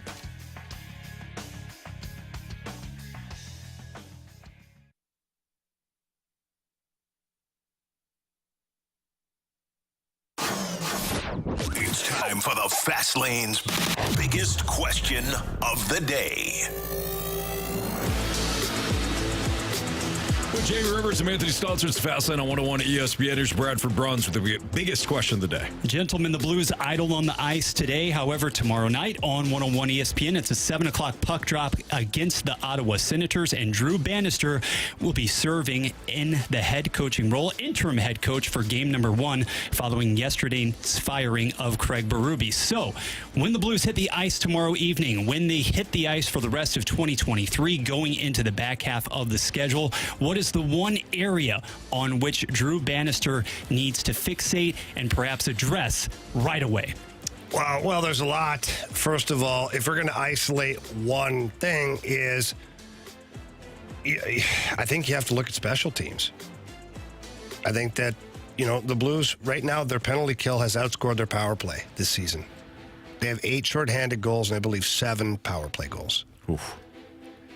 That's banana land. That's just not. This is not a thing. Not great. And so, and your road penalty kill, I believe, is like 4th or 5th in the NHL, and your home penalty kill is one of the worst in the NHL. So you want to address that, and then your power play overall is second last in the NHL. It has been weak to say the least, and it's cost you games. Being cautious, I bet you it's cost you 2 to 3 games. Which, if you put that right now into the standings, if you put 6 points into the standings, you go from being out of the playoffs by 1 point to first wild card spot. Like, it's a big difference. Yeah. Your power play hasn't been able to get it done. There's so many games where it's been down by a goal with a power play late in the game. You don't succeed. Tied. You don't score. Ahead by a goal. You don't get the cushion, the insurance goal. Sure. So although there's areas of compete and accountability and all these things, defensive structure, if I'm coming in there as Drew Bannister right now, as it sits, if you just left the team the way it is, but you improved the power play, you'd win. You'd win more games than you'd lose. So I know that this was announced earlier today. We haven't talked about it, but Brad Richards, who is part of the Tampa Bay Lightning Stanley Cup team, very good offensive player in his career in the NHL, he has been hired as a consultant for the coaching staff, predominantly with the power play. Mm-hmm. So he's going to be watching the power play every night, and every morning the next day he's going to have a phone call or a meeting with the Blues coaching staff. In this case in particular, Doug Armstrong said Steve Ott, and they're going to work together hand in hand looking to improve the power play. So that kind of goes with what I'm saying. If I'm Drew Bannister, I'm focusing on tightening up my home penalty kill. For whatever reason, why that's not as good as a road, I don't know. Let's figure it out. And then I'm trying to at least score 1 goal a game on the power play. You go 1 for 5. Okay, it's not a great percentage, but you scored a damn goal. Yeah. Right now, you're going 0 for gopher all the time. Mm-hmm. 7 for 80-something on the power play. Like, it's become a running joke, and it's really not funny, of, decline the penalty. Yeah, it's not going to matter. It's right. It's not good. You have way too much talent on this team. You do. Whether you believe in the Blues as a team that can make a Stanley Cup run or not, you have too much talent on this roster to not be successful in the power play. And so I think Drew Bannister, for me, if I was Drew Bannister, that would be my number one thing. Speaking of talent, as it relates to even strength, should Bannister let Thomas and Kyrou ride together, for better or worse, for an extended stretch? I don't know. It's happened before, and it seems like it always gets broken up. Yeah, through his lens. Yeah. This is going to be the tough part for Drew Bannister, is he's coming in here. He wasn't at practice today. Probably flew today from the Springfield airport or drove into Boston or flew out of Hartford or one of those. I remember that whole circuit out there. He probably arrived about 4 o'clock this afternoon. He's getting dinner with Army, maybe some of the coaches, probably go down to the rink and start to get to work and get his files. The video guys will be fit. Like, he is going to be overwhelmed. So line combinations might be the last thing he's thinking of right now. Now, I won't say good head coaches. Most head coaches that go into a new situation have already done a bit of a pre-scout. So, like, on the plane, as it happened last night, I would have been on the phone with the video department here saying, send me your last 3 games. Not the games in their entirety. Send me the clips. Defensive zone, neutral zone, forecheck, special teams. I want to know what's going on here. And you have the analytics that match that. And so now he can look at this team from the last 3 games and go, here's where the problems are. I already have an idea. He can start formulating things he'd like to do, either continue with or change, and line combinations that he'd like to maybe put together based upon what he's seeing out there. And I'm sure Drew Bannister did that because that's just, that's what coaches do. So when he gets here tomorrow, you might see some different lines. Who knows? But there's going to be a lot of material that he has to digest in a very quick way to try and get up to speed with everything that's going on here. And what to make of Buchnevich staying at center, swinging back? Yeah, I don't like it. Personally, I didn't like the look of 3 players on one line that none of them are centers, and then 3 centermen on another line. I just don't know if that made sense for me. I didn't know if there was a necessity for it, So we'll see if they keep that. It was the same lines today at practice, but you have your new interim head coach that wasn't a part of practice, so why would you change anything? Agreed. All right. That's Jamie Rivers, Bradford Bruns. Biggest questions today here in the Fast Lane on 101 ESPN. We'll wrap up the show next.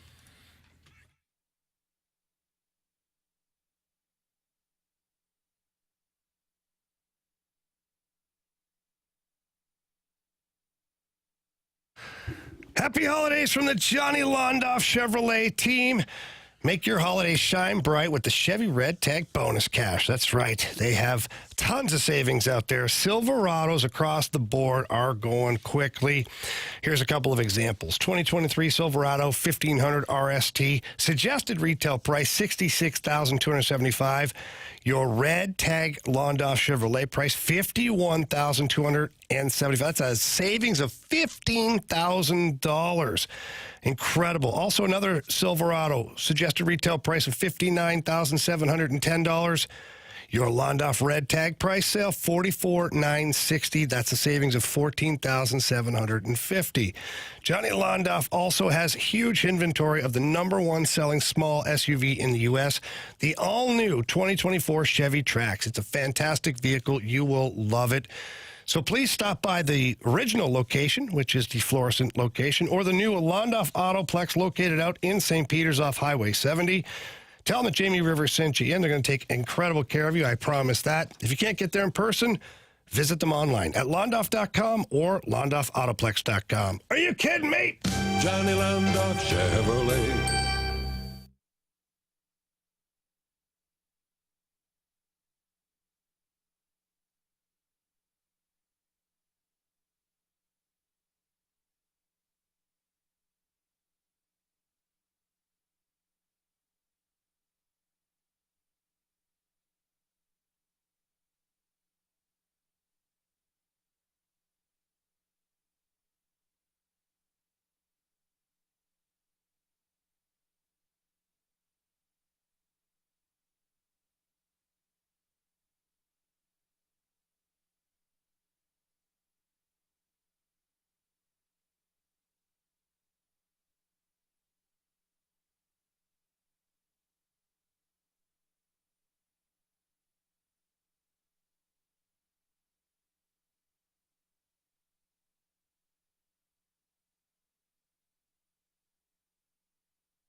101 ESPN has your chance to win tickets to Trans-Siberian Orchestra, performing 2 shows at Enterprise Center this Sunday, December 17th. A holiday tradition continues when Trans-Siberian Orchestra returns for 2 performances of The Ghosts of Christmas Eve, The Best of TSO, and more this Sunday at Enterprise Center. Get all of the details and get entered to win those free tickets now, either at 101ESPN.com or on your 101 mobile app. We're right back to it. The Fast Lane on 101 ESPN.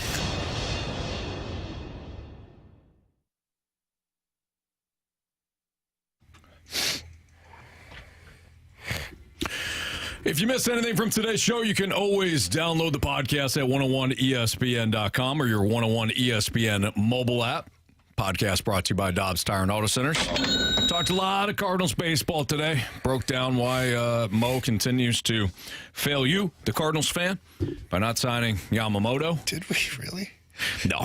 Spent basically the entire show. I don't remember that one. On the Poor Mo. firing of Ken Berube. Mo can't even hide on the day the Chief gets fired. Craig Berube. Yeah. Yeah, broke it down a lot. Heard from you. Great mic drops, by the way. Great mic drops. Love hearing from you today. A lot of people were passionate. A lot of Blues fans were passionate. Yeah. Overwhelming majority of you were like me, wondering the hell is going on here. So great stuff. And Bradford Bruns, thank you. Last second fill in for Andrew Marsh today. Marsh not feeling great today. Yeah. Bradford got the call late, and we appreciate you, man. You worked your you-know-what off today. Hey, my pleasure, guys. A day like this, honestly, in all sincerity, is the reason why you show up and band together as a team. Cliches galore. But no, it's fun one way or another, no doubt. Darn right. Now, I apologize for Jamie's attitude throughout the course of the show today, but you know what, Bradford, you and I made it through. It's my attitude. We did. Yeah. Shut the blank up. Do we have any criticisms or compliments there, Bradford? Well, we have one listener from the 636 actually wondering if, Jamie, you could extrapolate a little more on, Banana Land. Didn't get into that a ton, but there's some curiosity. Banana Land. Yeah, Banana Land. You know, it's bananas, and it's a land, and it's Banana Land. Sure. Some people love it. Some people don't. Some people don't. A lot of bananas, though, huh? Yeah, all kinds. All kinds? Are there different kinds of bananas? Oh, there's lots. There's some that are straighter, some that have more curve to it. You know. Some are bigger, some are smaller. Correct. Some are the little wee ones, some of the bigger ones. Yeah, that makes sense. Something like plantains. People think they're bananas, but they're not. They're not, right. They're huge. Yeah. So, you know. Banana Land. Banana Land. Can we measure launch angle style? You can measure anything you want in life, quite honestly. That's good advice. That's sage advice. It's up to you or whoever you're with, of course. Yeah, sometimes you're working on a room, and you need to measure something, a wall or something. It's always measure twice, cut once. That's right. Some criticisms for the Blues organization as a whole, actually. Not for us, guys, but rather to use the preferred terminology. The Chief, at the end of the day, was handed a gigantic crap sandwich that he simply couldn't make work. Do better. Yeah. Do better, note. Yeah. You know what? I want to take the last couple of minutes that we have here to talk about something we haven't talked about all day. At least I don't think we have. It's kind of blurry at this point. 4 hours of Blues coaching and team stuff and whatnot. But let's take a moment and reflect just on how awesome Chief's tenure here was. Like, for real, I'm not kissing ass here. I know Chief very well. We've been very lucky to have Craig Berube here as a city, as an organization. He brought us a Stanley Cup. And for us personally, Anthony, Craig Berube has been incredible with the media. But with us, you have 3-4 losses in a row last year. I would text Chief, give him an out. Hey, man, if you're not feeling like it, I get it, you know. No, what time? I'll be on. And he'd come on and he'd answer the tough questions. He'd talk to us. This year doing TV, there are a lot of times where, you know, I've got to bug him on the bench. I've got to bug him after practice. I've got to talk to him at the rink. And, it's never a problem with Craig Berube. He always understood that side of it. He understood the fans. He understood the media. He understood the hockey part of it. It's not normal for coaches to be that way. honestly, most coaches excel in certain areas and are deficient in others. They don't want to be bothered by the media. They don't have time. They don't want to talk. They don't want to explain anything. They don't want to talk about their coaching methods or their players. But we were fortunate. We were very fortunate to have Craig Berube come in here and do what he did, and I appreciate everything he did. Yeah, well said, Jamie. Right, and we have spent a lot of time talking today about the breakdown, but we haven't spent any time talking about the man won you a Stanley Cup. Did a hell of a job here. He's tied for second in the history of Blues coaches for winning percentage. He did a remarkable job. Shouldn't have got fired, but regardless of that, Jamie's absolutely right. He was a total pro, and part of my frustration and emotion on this is knowing that he's a tremendous coach, a tremendous professional, tremendous human being, was willing to give his time constantly, and I'm sad to see him go. Shouldn't have been that way, but to Jamie's point, we should spend some time reflecting on the fact that what he did in 2019 and thereafter, quite frankly. Pretty much every year. Was even a down year last year. I actually was more impressed with him last year than I was the winning years, because you truly find out who a person is during tough times. Great call. Whether it's coaching, everyday life, business, your family, your relationship, whatever it is, people show their true colors in a time of chaos. Yeah. And Chief's true colors were that he always came on, he answered the bell, no different than when he was a player. Well said. And he always respected everybody, and you never once felt like you were bothering him, or he never took it out on the fan base, or nothing. So we're lucky for that, man. Definitely. I'll give myself a criticism. Admittedly, I neglected to mention the Mackenzie McEachern promotion during my updates, and I should be punished for that. No, Bradford, I wouldn't worry about that too much. No? Mm-mm. No? No. Not as pressing today? I don't think so. Or ever. Yeah, really well said, Anthony. Mackenzie McEachern been recalled with the Jacob Verana demotion to Springfield. Man, that's a lot. So Mackenzie McEachern will be available tomorrow night against the Ottawa Senators. We'll see if current or former Springfield Falcons head coach Drew Bannister sees value. Never know. How does he look in the suit? Drew Bannister? No. Oh, Mackenzie? He's got some nice suits. He's a great dude. Great skater. Good guy in the locker room. Very good. Again, Bradford, don't beat yourself up for that one. All right. I'll try to let it go. Okay. I'll try. Let it go. Like Elsa said. Go. Tell my kids that. They get all mad about something. Hey, what did Elsa say? I'm like, let it go. They're like, Dad, you're an idiot. My daughter Madeline looked at us the other day. She goes, why do you never give Elsa a balloon? Because she'll let it go. Oh, dang. Wow. I was like, so true. I was like, Madeline, that was pretty good. It's so true. Wow. Is it sacrilegious to have never viewed not yet at least, the original Frozen? That's true. Do you have kids? My daughters are a little past the prime age. Not if you're past. It's still unforgivable. Yeah. Oh, wow. Saw the sequel. You saw the sequel. I did, not as a the matter of first fact. one. I know. Okay. I don't like being that guy, but I'll admit it. Yeah. Well, honesty on that. No, I don't think that one is. Like, if you miss Toy Story or something like that, it's bad. I'd go back and watch Toy Story. Which is being once again resuscitated. Have you heard the latest? You just can't stop. Oh, yeah. Tim Allen has been approached. There will be at some juncture, because it is a cash cow after all, a Toy Story 5. No joke. I'm not even mad. You heard I'm it not here mad first. at all. No. Those ones, all of them are great.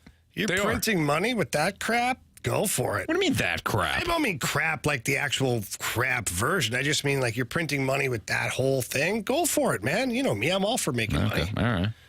I don't like that. I still don't like the word crap and Anthony. Toy Story in the same sentence. It's like you're crap. I agree. It's not really crap, but you know what I mean. No, I don't, Jamie. Yeah, I don't. Come on. All right. You're allowed to look crap. Hey, don't forget we've got a Blues instant replay coming up for you. So if you're not tired yet of the Craig Berube conversation, there's more of it. Blues Senators tomorrow night, pregame starting at 6 o'clock. That should be fun. Looking forward to that. Yeah, Brady Tkachuk in town. It's going to be an exciting night. Drew Bannister's first game behind the bench as a head coach. Anthony, a lot to look forward to. Let the Eastern Conference fun continue. Seriously. How can we get Brady Tkachuk? That's all I care about. I don't know. I don't even think at gunpoint. They're not letting him go. And even if they were, the GM be like, I don't care, I'll die. Go ahead. I'm not giving up Brady. I don't care. I'd rather die. I don't blame you. And even if he were available, do you even close that deal? You probably don't have what it takes. Probably not.